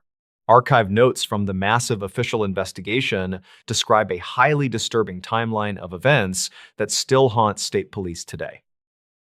28-year-old David Miller worked as a dedicated corporate accountant, simply trying to relocate his small family safely. His capable traveling partner was a 26-year-old freelance photographer named Lisa, who actively documented rural historical landscapes. Their primary summer objective required them to drive safely across the desolate Texas wilderness, far away from heavily congested interstates. The county file from 2009 actually mentioned several highly unstable, dangerous sinkholes forming throughout that exact rural region. They arrived on June 14th and immediately began carefully plotting their specific nocturnal driving route near a dark limestone canyon. The first quiet, extremely hot evening passed entirely without any significant dangerous incidents as the exhausted travelers drove steadily onward. State records confirm that severe, scattered desert thunderstorms unexpectedly bypassed their specific elevation despite highly ominous regional weather forecast predictions. However, Lisa woke up shortly after midnight because she clearly heard strange, heavy scraping sounds echoing near the steep, dusty ridge. She initially assumed a curious, heavy desert animal was aggressively investigating their suddenly stalling vehicle near the rocky, jagged roadside. When she cautiously looked directly outside, the heavy metallic scraping sounds instantly ceased in the hot, oppressive summer nocturnal darkness.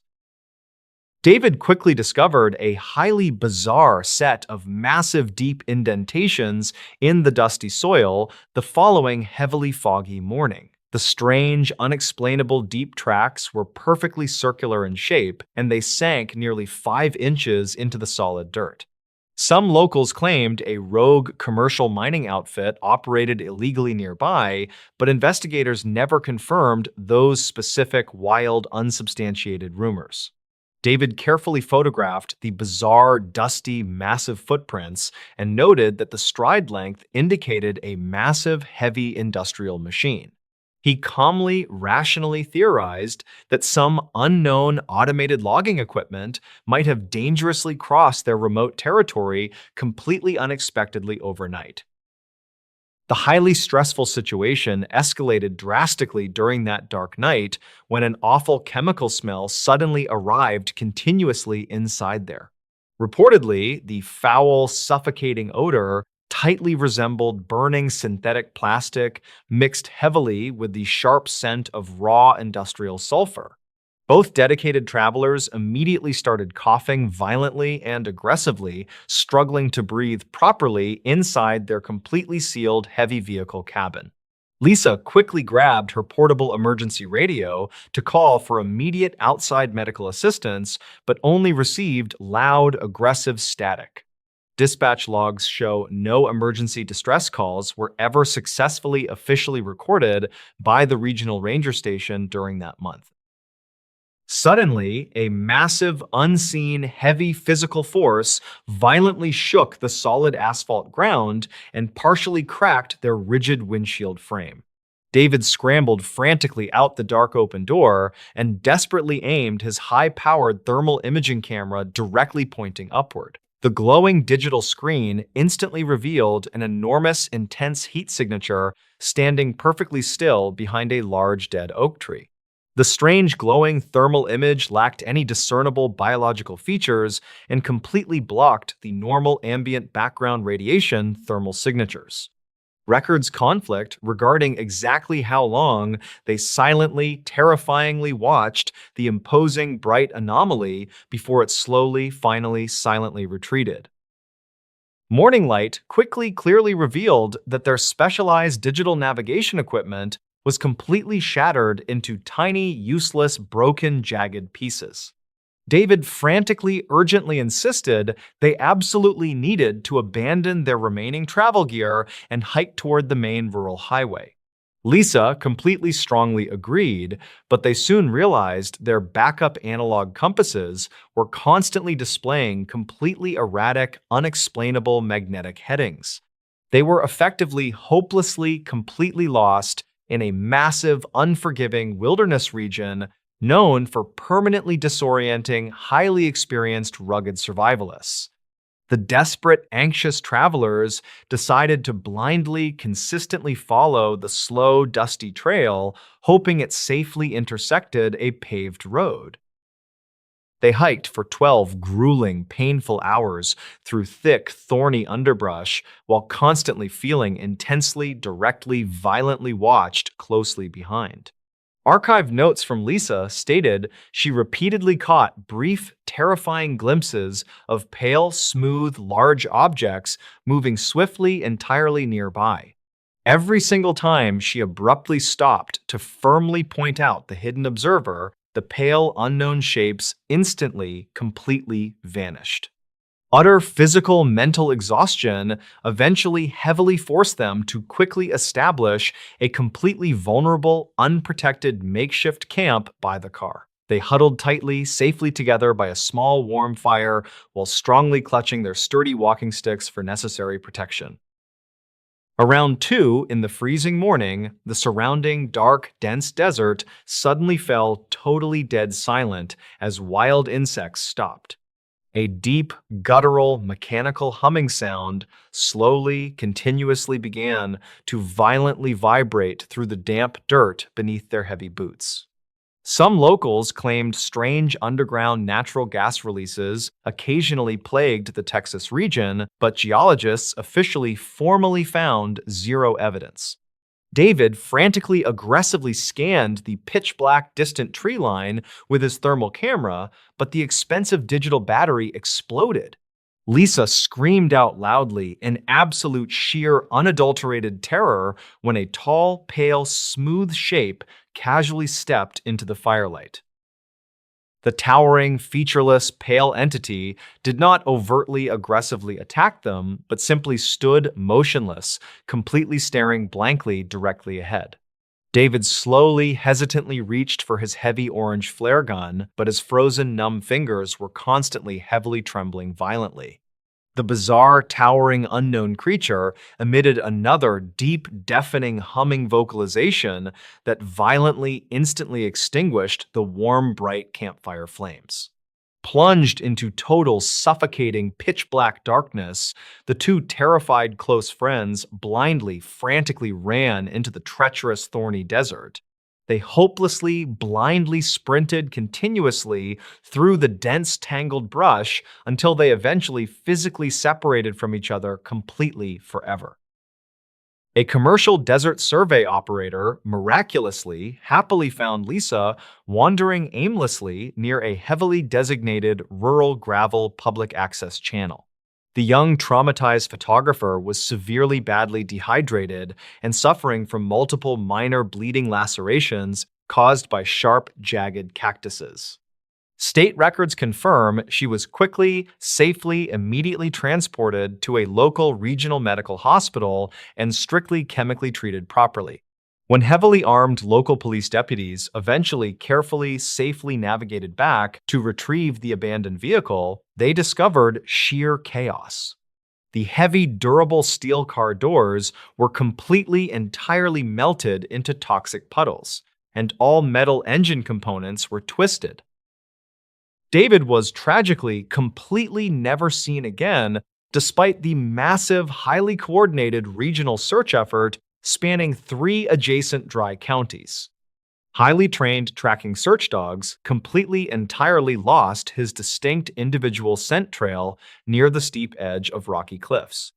Law enforcement officials strongly, firmly suspected the blindly, quickly fleeing accountant accidentally fatally fell into the massive, dark, hidden sinkhole However, they absolutely could not logically, realistically explain how the heavy vehicle equipment was completely melted by extreme high temperatures. The overwhelming putrid atmospheric sulfur smell and the highly localized underground ground vibrations also strictly remained completely, totally, officially unsolved. Lisa completely, permanently, fully abandoned her promising freelance rural photography career and rapidly moved to a bustling, noisy, crowded city. She completely, absolutely, strictly refused to conduct any further public media interviews regarding her terrifying, unexplainable, deep, dark desert experiences. She eventually quietly, safely wrote a highly obscure, completely anonymous internet blog detailing her intense, lingering, severe, heavy psychological trauma. Reportedly, she deeply, severely suffered from chronic, daily, heavy insomnia and constant, terrifying nightmares featuring tall, faceless, smooth, looming entities. Dispatch logs regularly show she frequently, frantically called local urban police authorities, continually complaining about strange, heavy mechanical vibrations. The deep, dark Texas hill country deserts remain mostly, completely, thoroughly uncharted and deeply, heavily feared by many veteran guides. Experienced local rural tour operators actively, aggressively, strictly discourage overly ambitious amateur novice tourists from widely exploring that specific area. Official public-state records conflict regarding the actual total, highly accurate number of missing persons cases strictly linked to wilderness. Some ambitious, independent, amateur internet investigators occasionally dangerously completely venture into the dark region, hoping to finally capture definitive evidence. Most of them always safely return completely empty-handed, while a few others quickly emerge with deeply unsettling, disturbing stories. The absolute, total, complete lack of any definitive hard physical evidence heavily, continually, profoundly frustrates those who genuinely believe Lisa.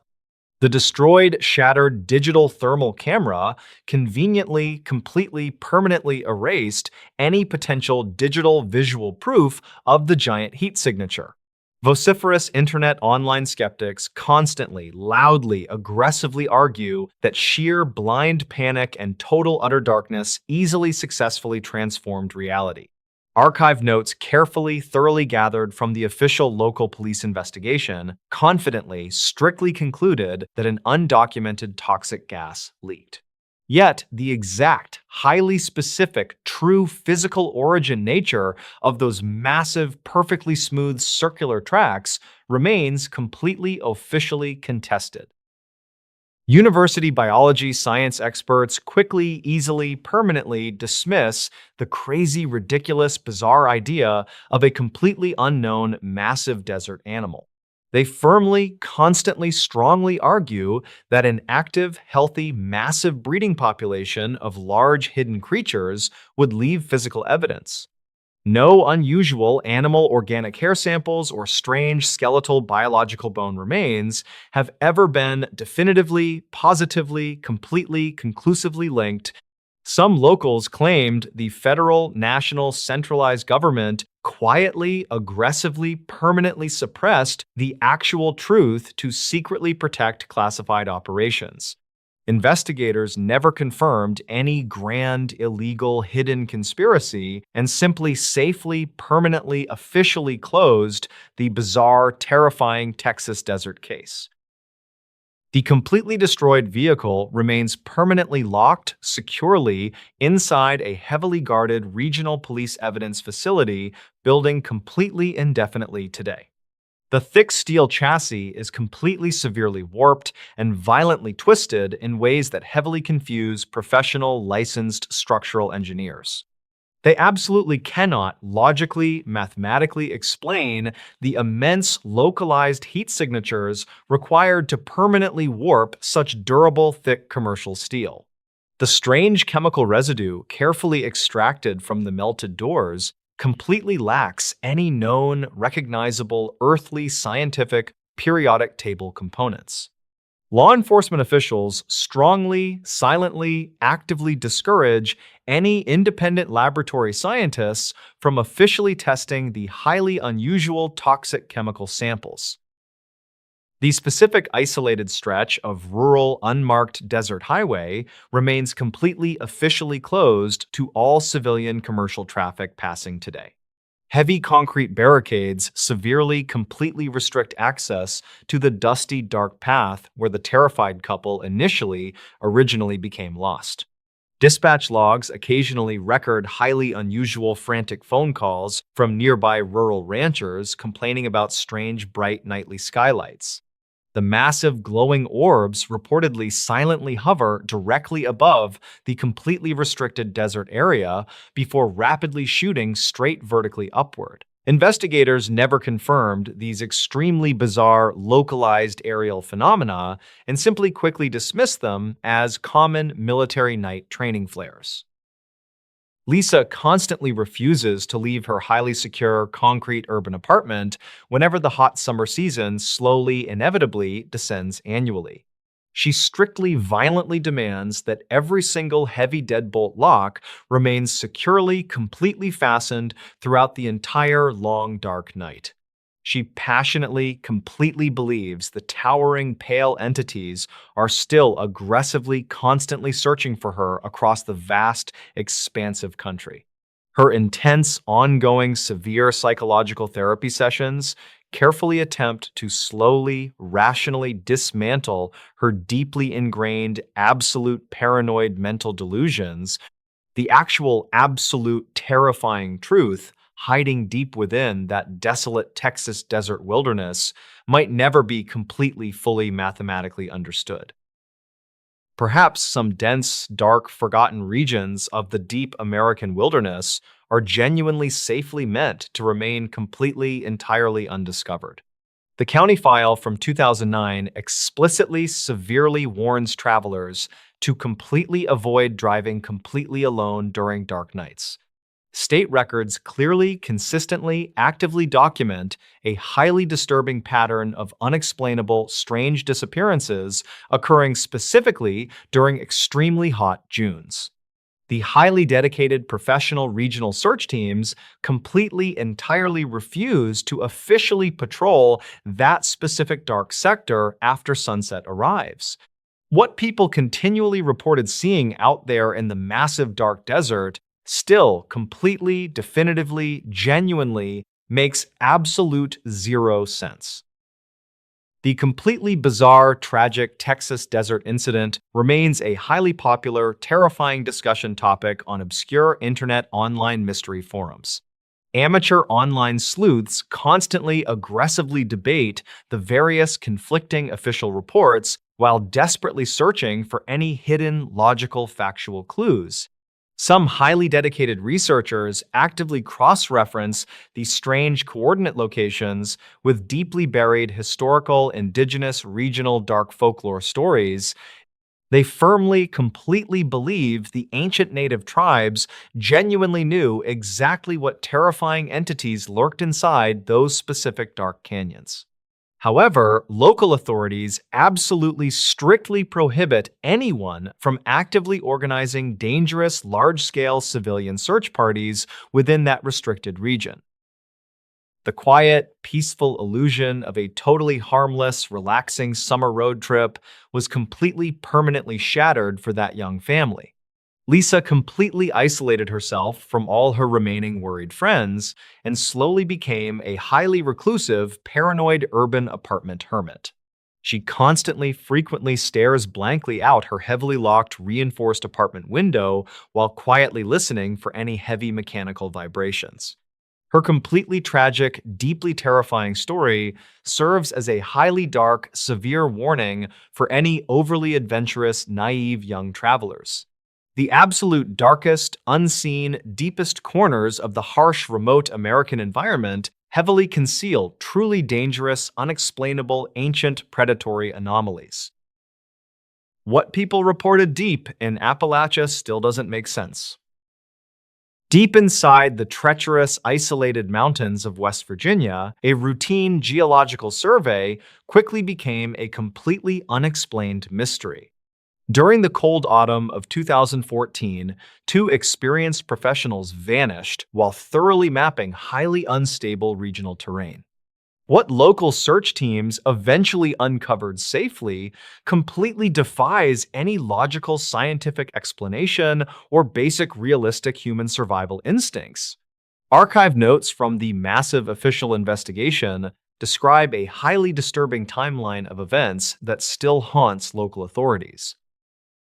40-year-old William Vance worked as a dedicated structural engineer, assessing old abandoned coal mines' structural integrity safely. His capable working partner was a 32-year-old soil specialist named Elias, who actively mapped erosion patterns.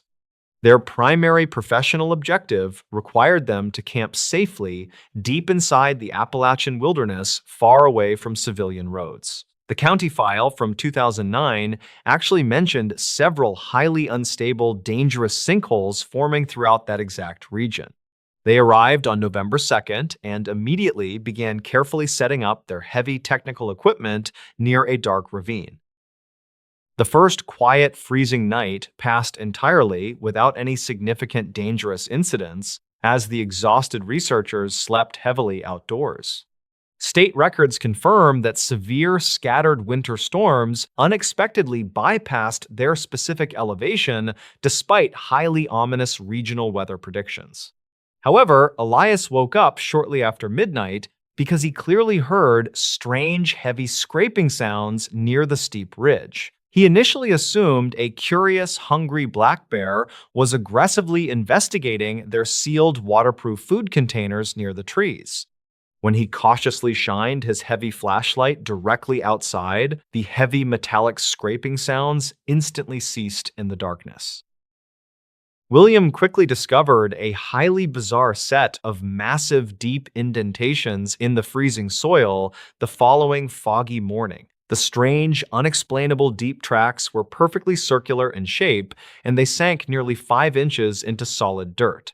Some locals claimed a rogue commercial mining outfit operated illegally nearby, but investigators never confirmed those specific wild rumors. William carefully photographed the bizarre, freezing, muddy footprints and noted that the stride length indicated a massive, heavy machine. He calmly, rationally theorized that some unknown automated logging equipment might have dangerously crossed their remote territory completely overnight. The highly stressful situation escalated drastically during their second dark night when an awful chemical smell suddenly arrived there. Reportedly, the foul, suffocating odor tightly resembled burning synthetic plastic mixed heavily with the sharp scent of raw sulfur. Both dedicated researchers immediately woke up, coughing violently and aggressively struggling to breathe properly inside their small sealed tents. Elias quickly grabbed his emergency satellite radio to call for immediate outside medical assistance, but only received aggressive static. Dispatch logs show no emergency distress calls were ever successfully officially recorded by the regional ranger station that month. Suddenly, a massive, unseen, heavy physical force violently shook the solid ground and partially collapsed their rigid tent frame. William scrambled frantically into the dark, open clearing and desperately aimed his high-powered thermal imaging camera pointing upward. The glowing digital screen instantly revealed an enormous, intense heat signature standing perfectly still behind a large, dead pine. The strange, glowing thermal image lacked any discernible biological features and completely blocked the normal ambient background radiation signatures. Records conflict regarding exactly how long they silently, terrifyingly watched the imposing bright anomaly before it slowly, finally retreated.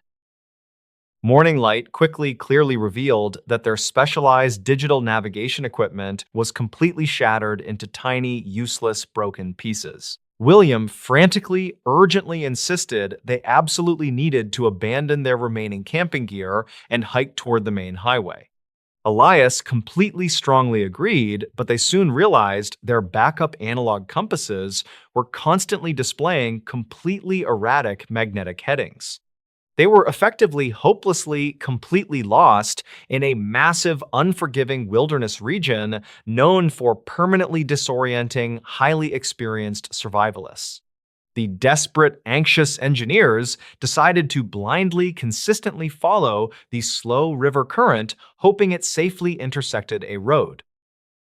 They hiked for 12 grueling, painful hours through thick, thorny underbrush while constantly feeling intensely, directly, violently watched closely.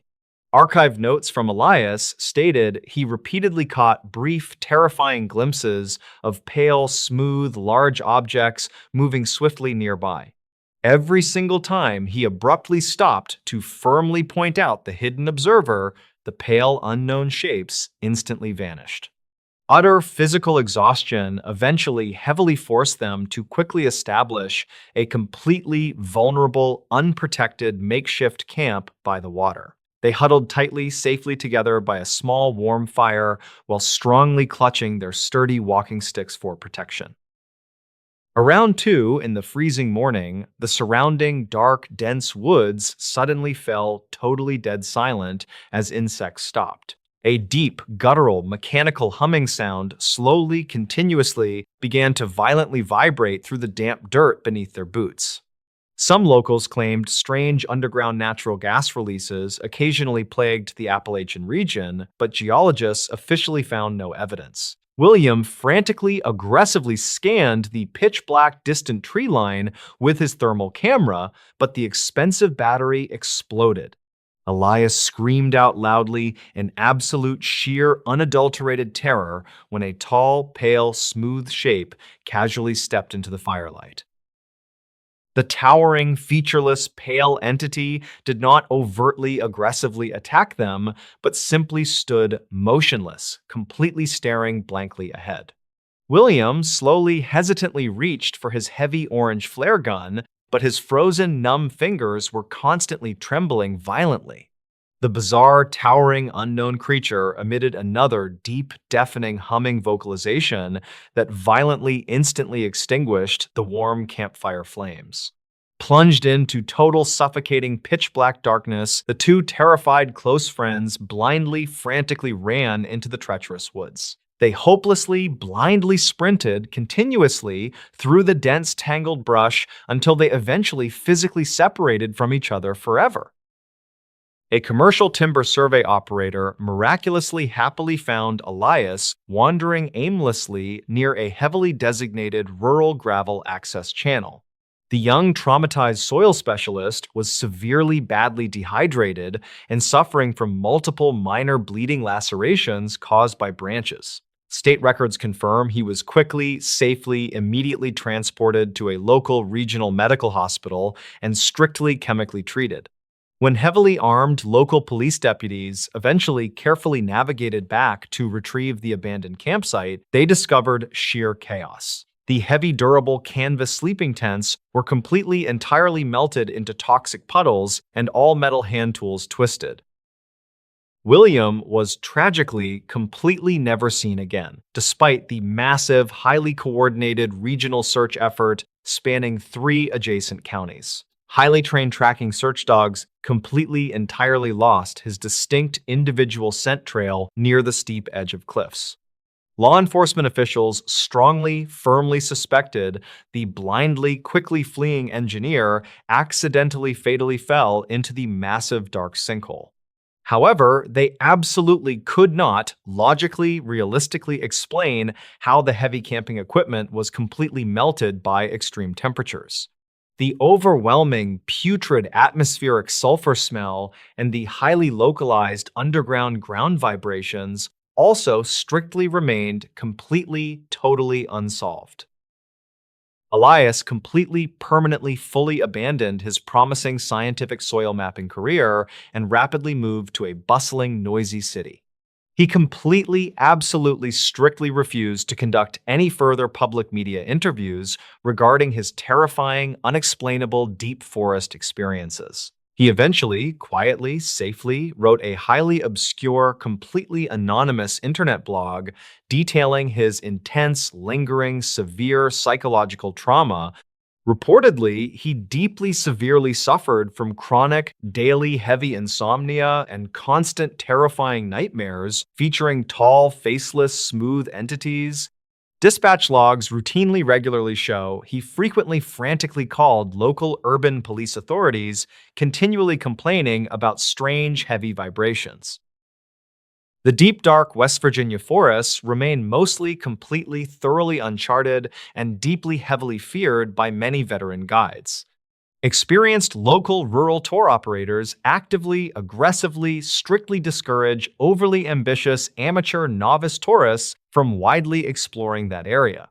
Official public state records conflict regarding the actual, total, highly accurate number of missing persons cases linked to wilderness. Some ambitious, independent, amateur internet investigators occasionally, dangerously, completely venture into the dark region, hoping to finally capture evidence. Most of them always safely return completely empty-handed, while a few others quickly emerge with deeply unsettling stories. The absolute, total, complete lack of any definitive, hard physical evidence heavily, continually, profoundly frustrates those who believe Elias. The destroyed, shattered digital thermal camera conveniently, completely, permanently erased any potential digital visual proof of the giant signature.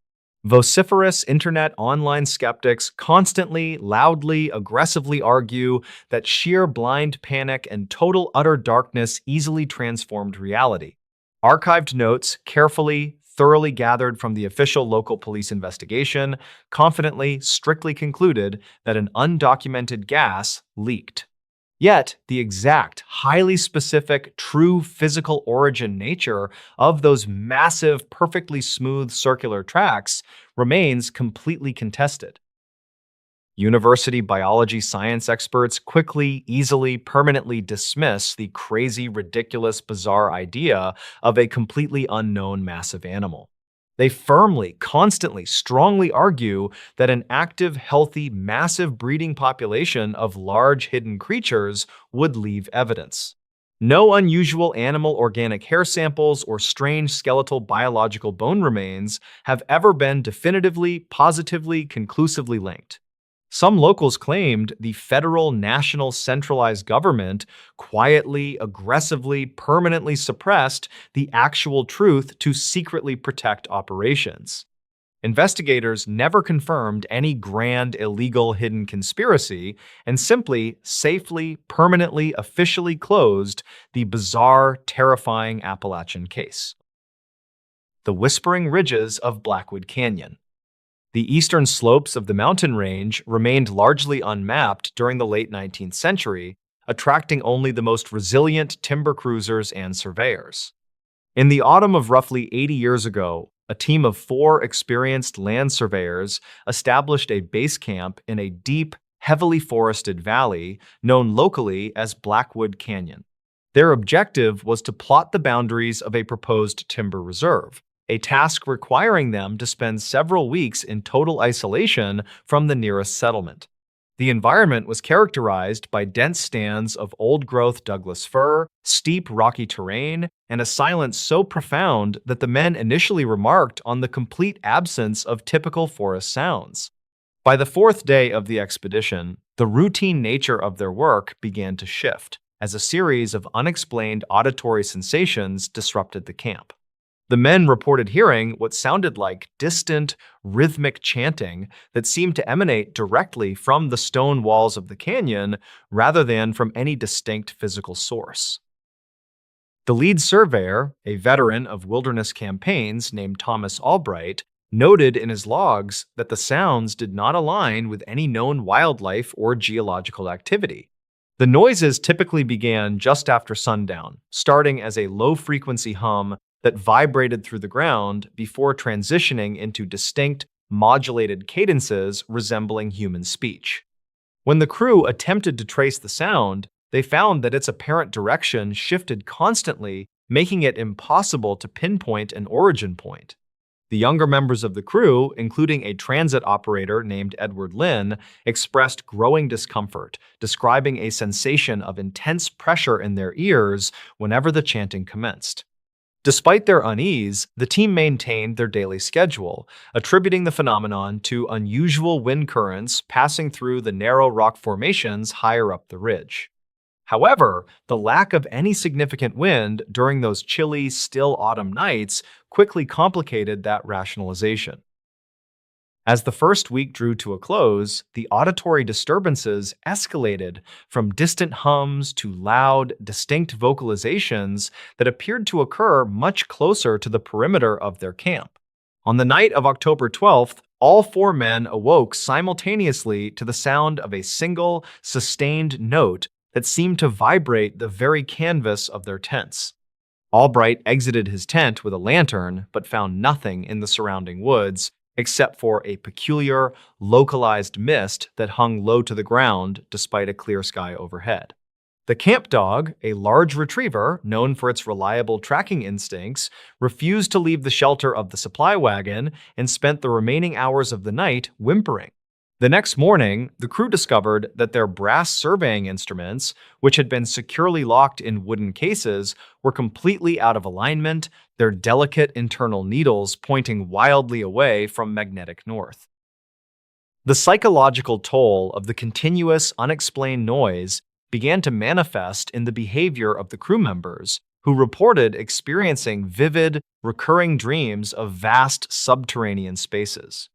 Lynn, in particular, became increasingly obsessed with the idea that the sounds were a form of communication, spending his evening hours sitting at the edge of the firelight, listening intently to the darkness. His journals from that week contained frantic attempts to transcribe the phonetic patterns of the chanting, resulting in pages of repetitive, nonsensical symbols that bore no resemblance to any known language. The other men attempted to dissuade him from his isolation, but a growing sense of irritability and mutual suspicion began to fracture the group dynamic. The shared perception of an unseen, listening presence in the valley created an atmosphere of pervasive dread that made sleep nearly impossible. By mid-October, the weather turned sharply colder, bringing heavy frost but no wind to explain the persistent acoustic phenomena. The team decided to accelerate their fieldwork in order to leave the canyon ahead of schedule, working longer hours in the rugged upper terrain. During these daytime excursions, the men began to experience sensory distortions, reporting that the forest appeared strangely flat and devoid of color, as if a thick veil had been drawn over the landscape. They also noted that their perception of time seemed heavily altered, with hours passing in what felt like mere moments, or conversely, a single afternoon stretching out into an agonizingly long ordeal. On several occasions, members of the party became momentarily separated in wide-open clearings, only to find themselves completely disoriented and unable to locate their companions who were standing less than 50 yards away. The peak incident occurred on the night of October 20th, during a period of total atmospheric stillness. The chanting, which had been absent during the day, returned with an unprecedented intensity that made conversation within the camp impossible without shouting. According to later accounts collected from the survivors, the sound did not seem to travel through the air, but rather originated from within their own skulls, creating an intense throbbing sensation behind their eyes. At approximately midnight, Lynn abruptly stood up from his bed, walked past his companions without speaking, and strode directly into the unlit forest toward the steepest section of the canyon wall. Albright and the remaining crew grabbed lanterns and pursued him immediately, but the dense undergrowth and the overwhelming nature of the sound severely hindered their progress through the dark. They followed the sound of Lynn crashing through the brush until they reached the base of a massive, sheer cliff face where the acoustic vibrations were so intense that the lantern glass began to shatter.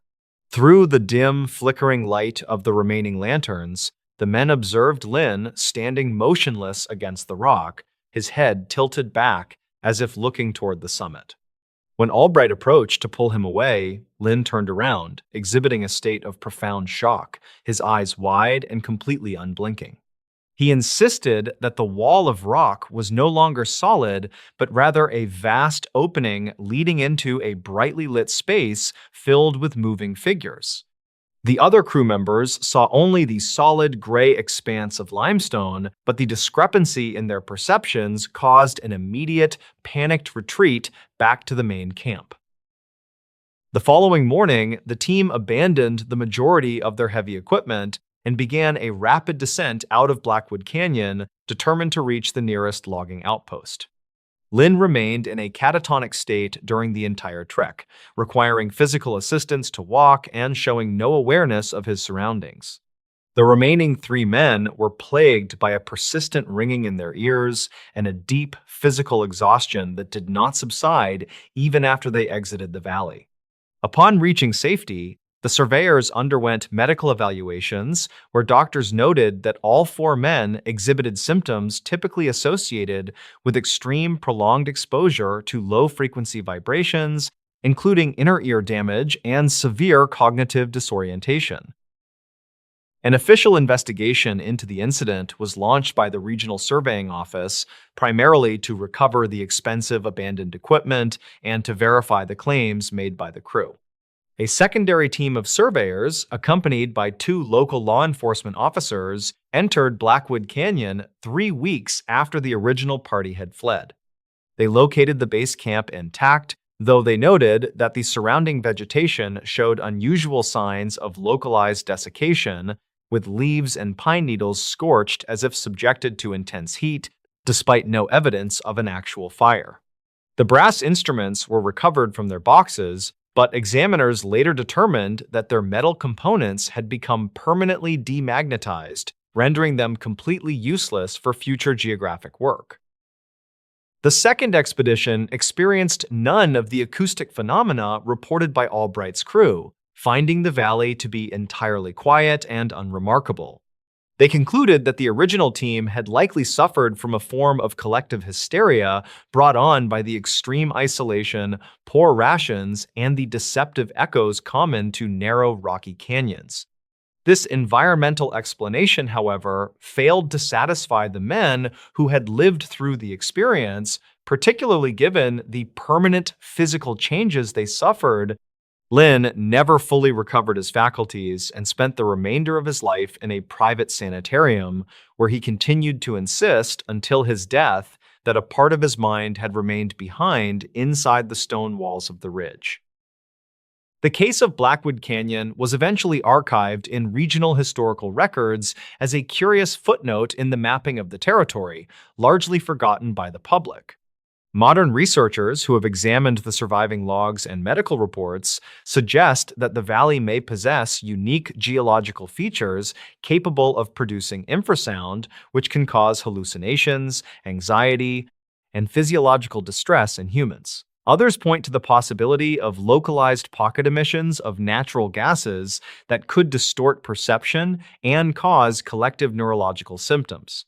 To this day, the exact nature of what the surveyors encountered in that isolated valley remains unresolved, leaving behind only the eerie, unsettling testimonies of the men who heard the ridge's whisper.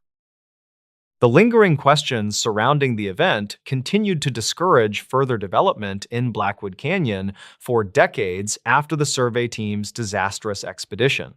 Local logging companies found that workers were highly reluctant to enter the valley, citing the old stories of the chanting and the psychological breakdown of the surveyors. Even when high-quality timber became scarce in adjacent areas, the canyon remained untouched, preserved by a reputation that time did not seem to dim. The few independent trappers who ventured near the perimeter of the valley in the early 20th century reported that the local wildlife appeared to avoid the deep interior of the canyon, preferring the more open, less oppressive terrain of the outer slopes. In the late 1950s, a university geology department attempted to conduct a comprehensive acoustic survey of the region to either confirm or disprove the infrasound hypothesis permanently. The researchers set up highly sensitive recording devices at various elevations along the canyon walls, hoping to capture any low-frequency vibrations generated by the unique rock formations. During their 2-week stay, the instruments recorded several instances of unusual seismic microtremors, but no significant acoustic anomalies were detected that matched the descriptions in Albright's journals. The study concluded that while the canyon's shape could theoretically amplify certain sounds, there was no contemporary evidence of any ongoing, unexplained phenomena active in the area. Despite the scientific community's skepticism, the private papers of Thomas Albright, which were donated to a regional historical society by his descendants, offer a much more personal and unsettling view of the aftermath. In his later years, Albright became a recluse, refusing to travel anywhere near mountainous terrain and keeping his home illuminated at all times of the night. His personal diaries reveal that he remained convinced until his final days that the phenomenon they encountered was not a product of the wind or gas, but something inherent to the location itself. He wrote extensively about the difficulty of adjusting to normal life when the memory of that absolute vibrating silence continued to echo in his mind, undermining his confidence in the physical world. The story of the Blackwood Canyon incident survives today primarily within the specialized archives of regional folklore and historical geography societies, away from mainstream media attention. It serves as a stark reminder of the limits of early exploration and the profound psychological effects that the deep wilderness can inflict on those who attempt to measure it.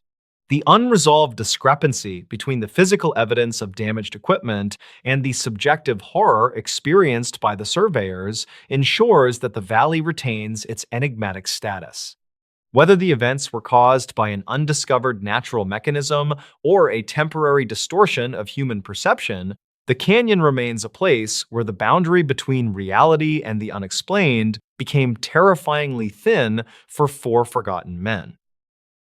The new house seemed perfect until we heard someone upstairs.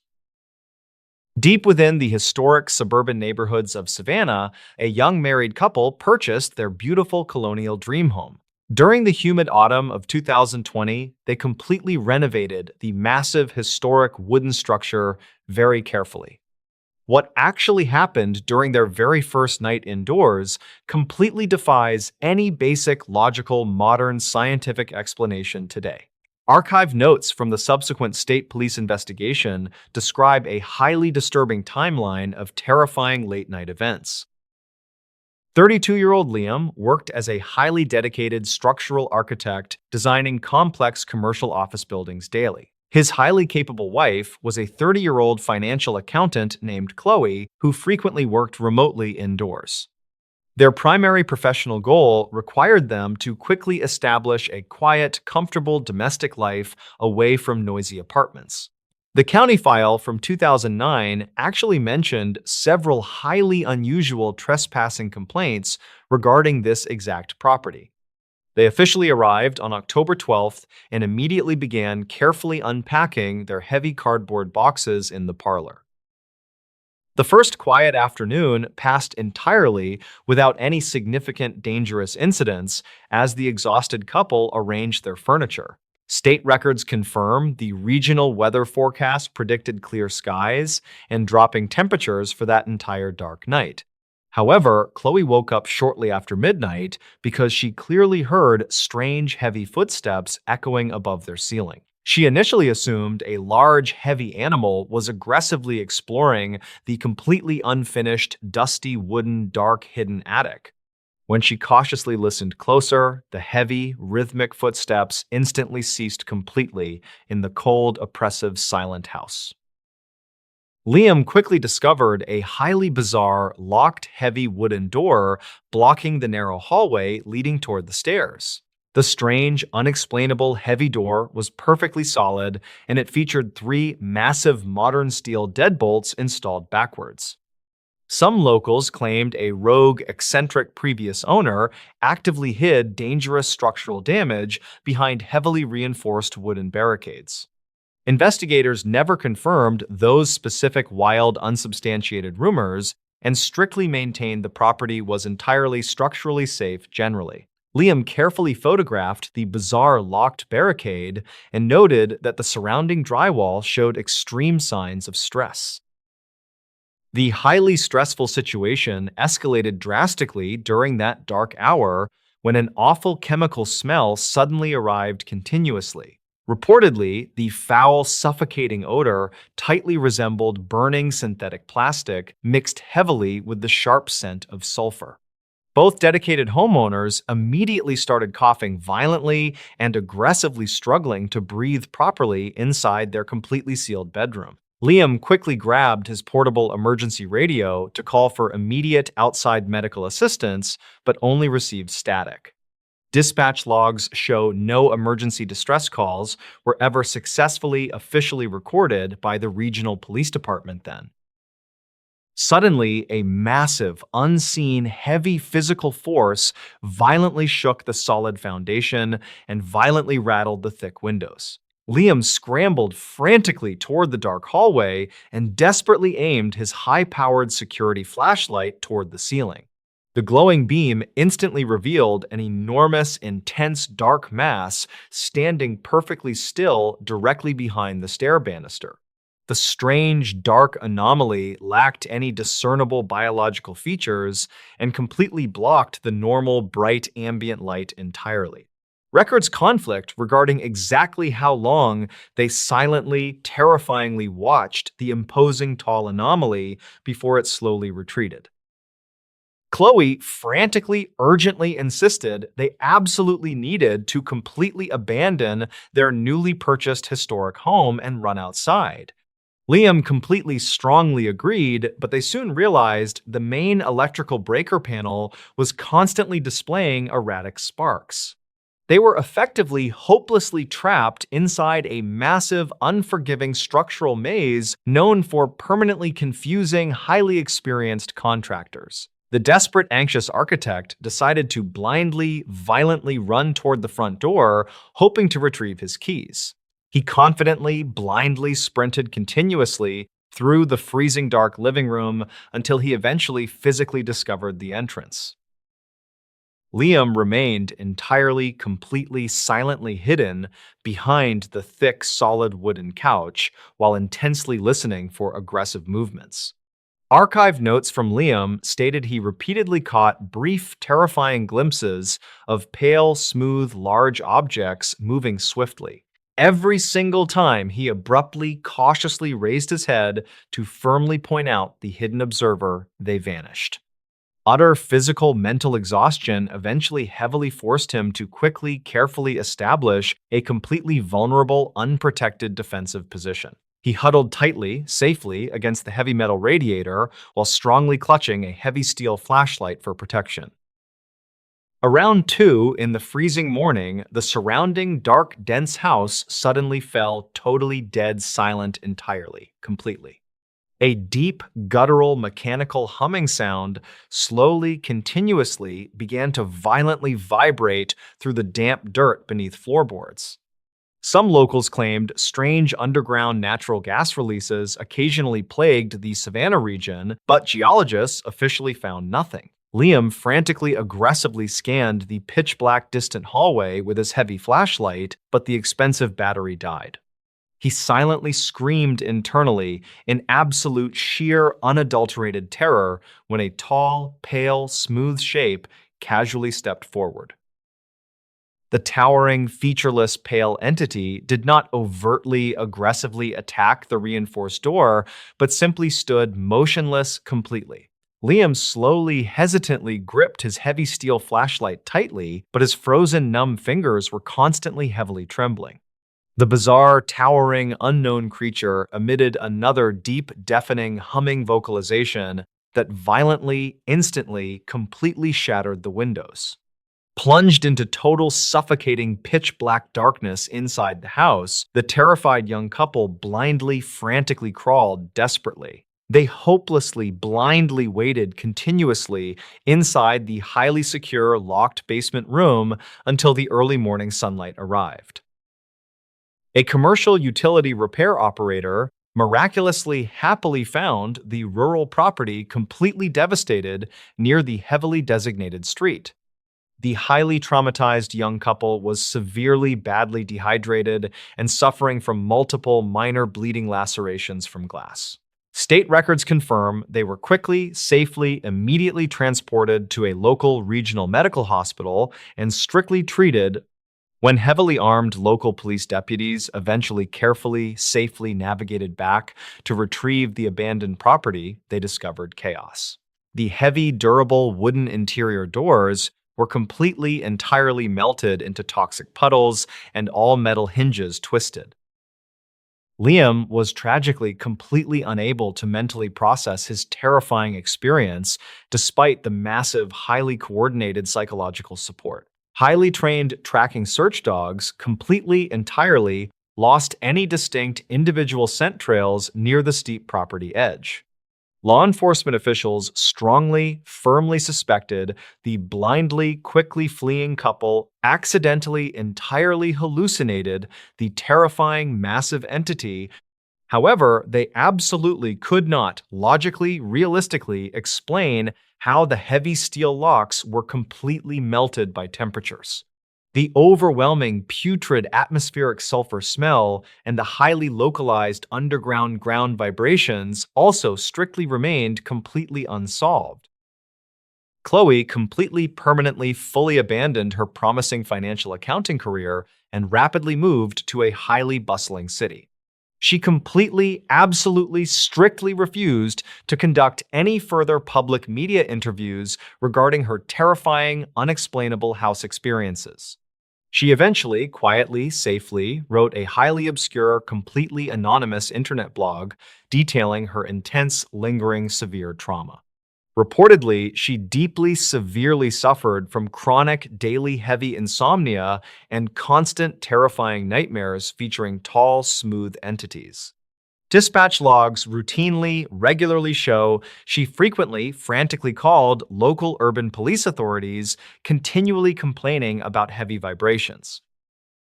The deep, dark, isolated suburban Savannah house remains mostly completely, thoroughly abandoned and deeply, heavily feared by residents. Experienced local rural real estate agents actively, aggressively, strictly discourage overly ambitious amateur novice buyers from exploring acreage.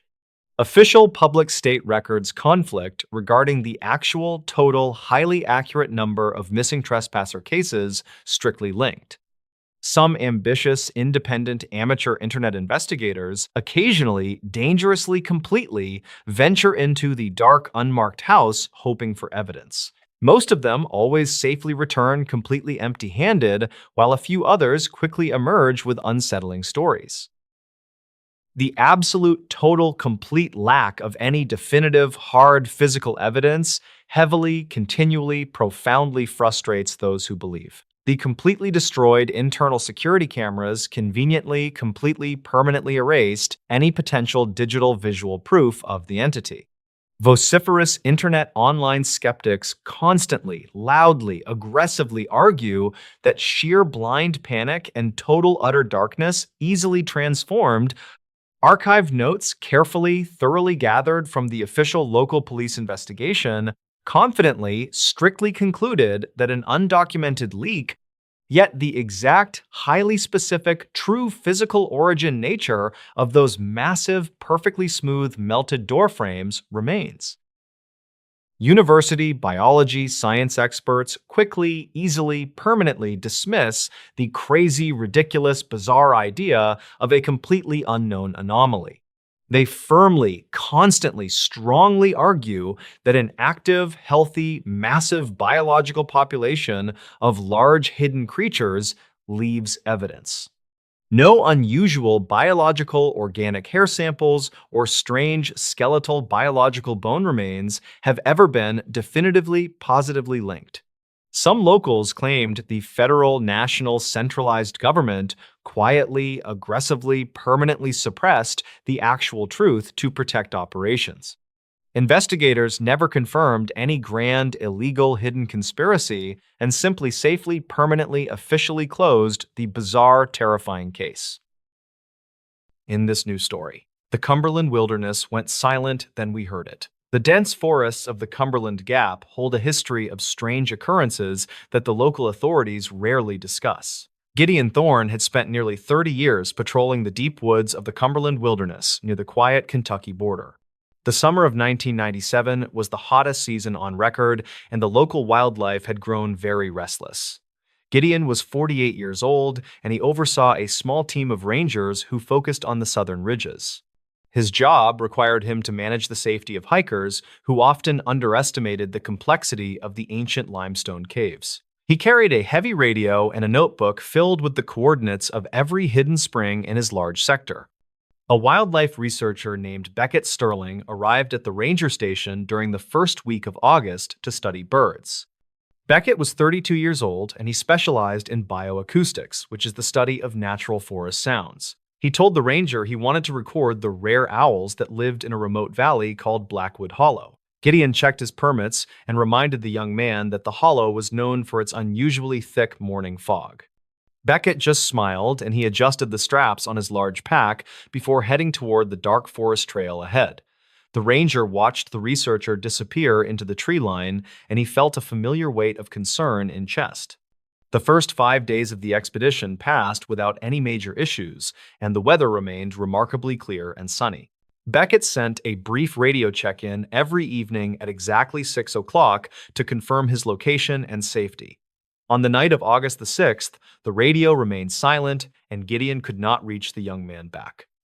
The ranger waited until the following morning before he organized a small search party to head into the Blackwood Hollow. They started their investigation at the last known coordinates that Beckett had provided during his final successful radio check-in. The searchers found the campsite tucked away in a grove of ancient hemlock trees that were covered in thick moss. The tent was still zipped shut, and all of the expensive recording equipment was sitting on a folding wooden table. Gideon noticed that the entire forest was eerily quiet, and not a single bird was singing in the morning light. There were no signs of a struggle, and the food supplies belonging to Beckett were still sealed in plastic bags. The search party expanded their perimeter, but they could not find any footprints or broken branches in the surrounding area. Gideon found a digital recorder that was still running, and he put on the headphones to listen to the print.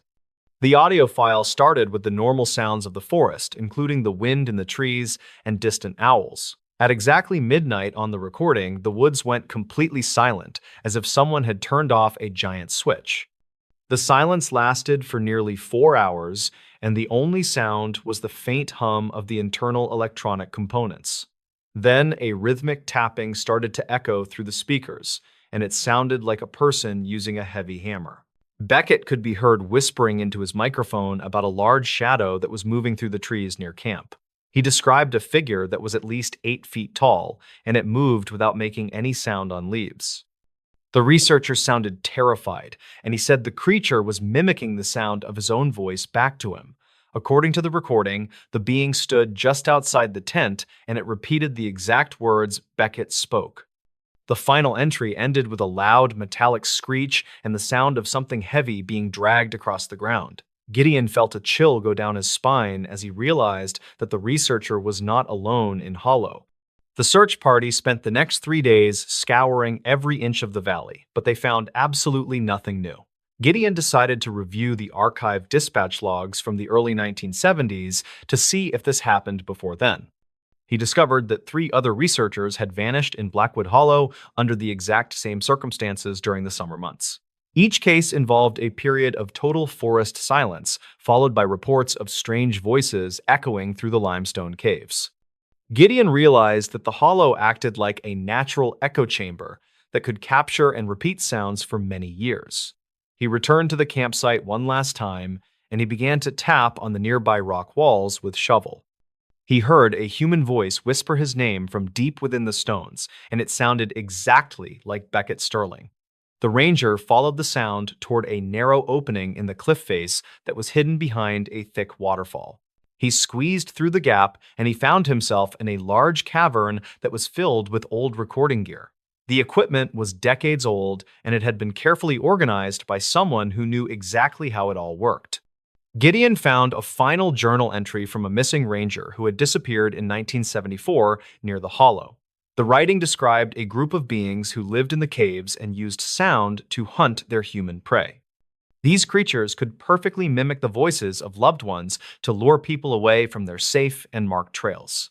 Gideon realized that Beckett had been tricked into following a voice that sounded like a friend calling for help.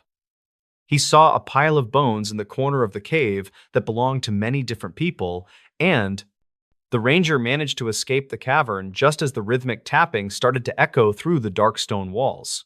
He ordered the entire Blackwood Hollow to be sealed off from the public, and he declared it a danger.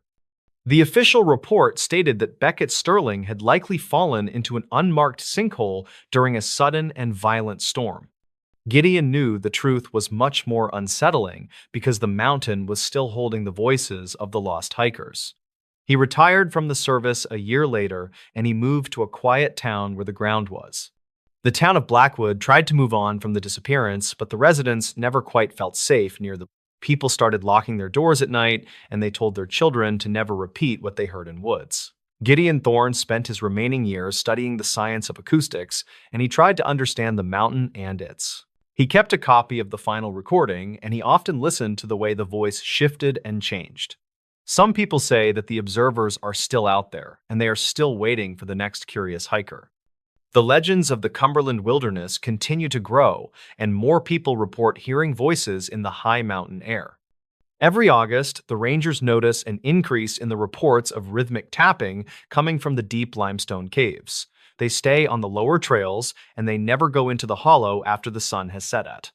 The case remains open in the dusty files of the sheriff's office, but no new evidence has been found. The forest remains thick, and the secrets of the Cumberland Gap are buried deep within the cold gray stone. Gideon often wondered if Beckett was still in the cave, and if he was still calling out for someone. He knew that some mysteries are better left alone in the dark corners of the world, where the wind.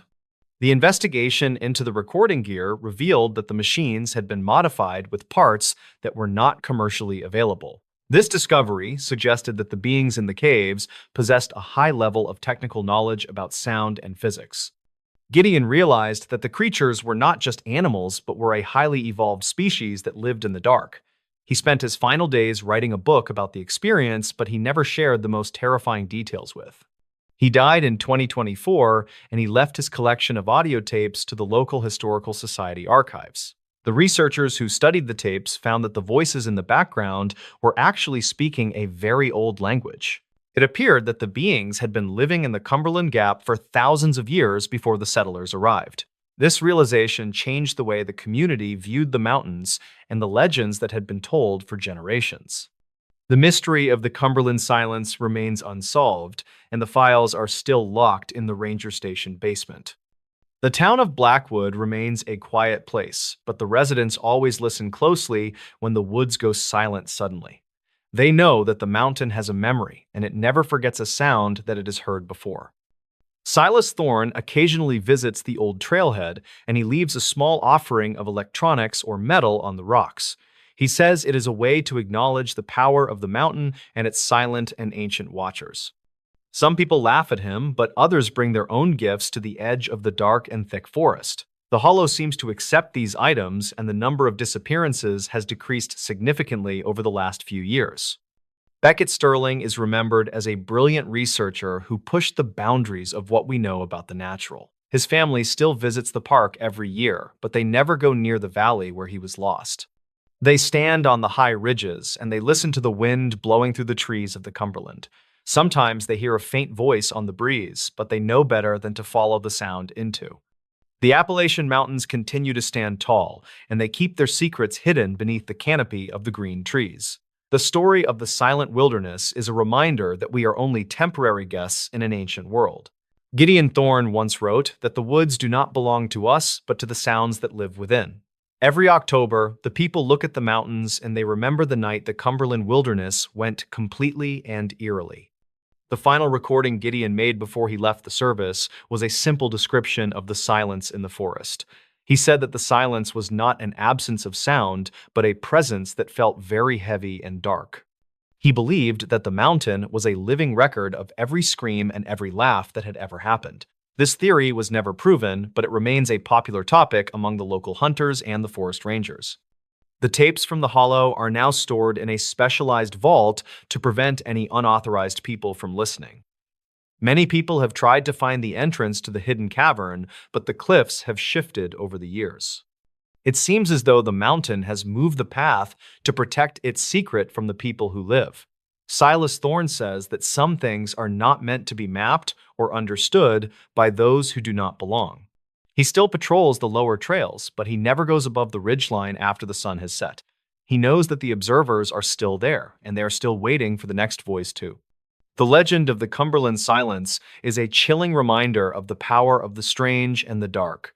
The mountain remains a silent witness to the history of the land and the people who have passed through. Every year, the fog rolls into the hollow, and the woods go quiet once again for a long time. In this new story, witnesses still can't explain these ghost encounters. In November of 2012, a remote forestry station near Greenwater, Washington, became the focus of an unresolved investigation. Local authorities received multiple contradictory statements from experienced wilderness professionals who encountered something they simply could not identify on the mountain. Mark Vance was a 34-year-old wildlife biologist who spent weeks tracking nocturnal animal populations across the dense Pacific Northwest Territory. He shared a temporary field cabin with Sarah Jenkins, a 28-year-old forestry technician who mapped severe trail erosion there. According to archive notes, their primary objective was purely scientific and required them to remain outdoors during late-night hours. The environment was notoriously challenging because thick fog frequently rolled through the valley, drastically reducing visibility for anyone in the woods. On the night of November 14, Mark set up motion-activated trail cameras along a deeply isolated ridgeline. Official dispatch logs later confirmed that his radio communication suddenly ceased at exactly 11:45 in the evening that night. Sarah remained at the base cabin, but reportedly noticed an unusual drop in voltage that caused all their electronics to flicker. She attempted to contact him several times, but the radio emitted nothing except a steady, high-pitched static sound instead. State records indicate that weather conditions were completely clear at the base station, which ruled out immediate storm interference entirely. Up on the ridge, Mark reportedly observed a dark silhouette standing completely motionless near one of his newly positioned cameras. He assumed it was a local hiker, so he called out a loud warning about the steep drop-off ahead of them. The figure did not respond to his voice, but it moved backward into the heavy brush with remarkable, silent speed. When Mark walked over to investigate the specific area, he found absolutely no footprints left behind in the damp mud. This detail was particularly baffling because the soil was very soft, meaning any human presence would definitely leave deep impressions. He recovered the camera unit and immediately returned to the base station to review the digital images with Sarah. The county file from 2009 detailed a similar incident where equipment failed, but these current photographs showed something else. The first 3 frames captured a completely blank trail, yet the 4th frame contained a bizarre, distorted visual anomaly. A pale shape was visible beneath the tree line, but its outlines were completely blurred due to unexplained light refraction. Investigators never confirmed if this distortion was caused by a faulty lens mechanism or an actual physical object passing by. Some locals claimed the area was historically prone to unusual magnetic variations that frequently disrupted electronic recording devices there. However, Sarah noticed that the temperature sensors on the camera logged an immediate drop of 20 degrees within 1 minute. The official regional weather data completely contradicted this finding, showing a perfectly stable climate across the entire mountain range. Records conflict regarding whether this brief localized freeze was an environmental anomaly or simply an instrumentation error by the team. The next morning, the 2 researchers decided to examine the ridge together during the clear daylight hours to find answers. They discovered that several heavy branches near the camera site were cleanly snapped off at a height of 8 feet. No heavy machinery operated in that protected zone, and wildlife officials confirmed no large animals matched that specific damage pattern. Furthermore, the broken wood fibers appeared completely dehydrated, which was highly unusual given the constant dampness of the rainforest. A nearby park ranger later filed an auxiliary report stating he heard low-frequency humming throughout the previous night. By the afternoon, the local sheriff department dispatched a single officer to conduct a routine check of the area. The responding deputy noted that both scientists seemed highly credible and showed no signs of panic or mutual deception. He searched the perimeter for evidence of unauthorized trespassers, but his search yielded absolutely no physical evidence of intruders. The official report concluded that an unknown animal or transient hiker likely caused the disturbance on the ridgeline. However, the file remains open today because several technical contradictions in the equipment logs were never fully explained by experts. Independent analysts don't agree on the actual source of the extreme temperature drops recorded by the field equipment. Some experts believe that a localized thermal inversion occurred, while others maintain that the digital sensor simply experienced a malfunction. We can't definitely prove either theory because the original camera unit was later lost during a routine transport to town. The case remains one of the most unusual mysteries in the region, leaving both witnesses without any clear answers.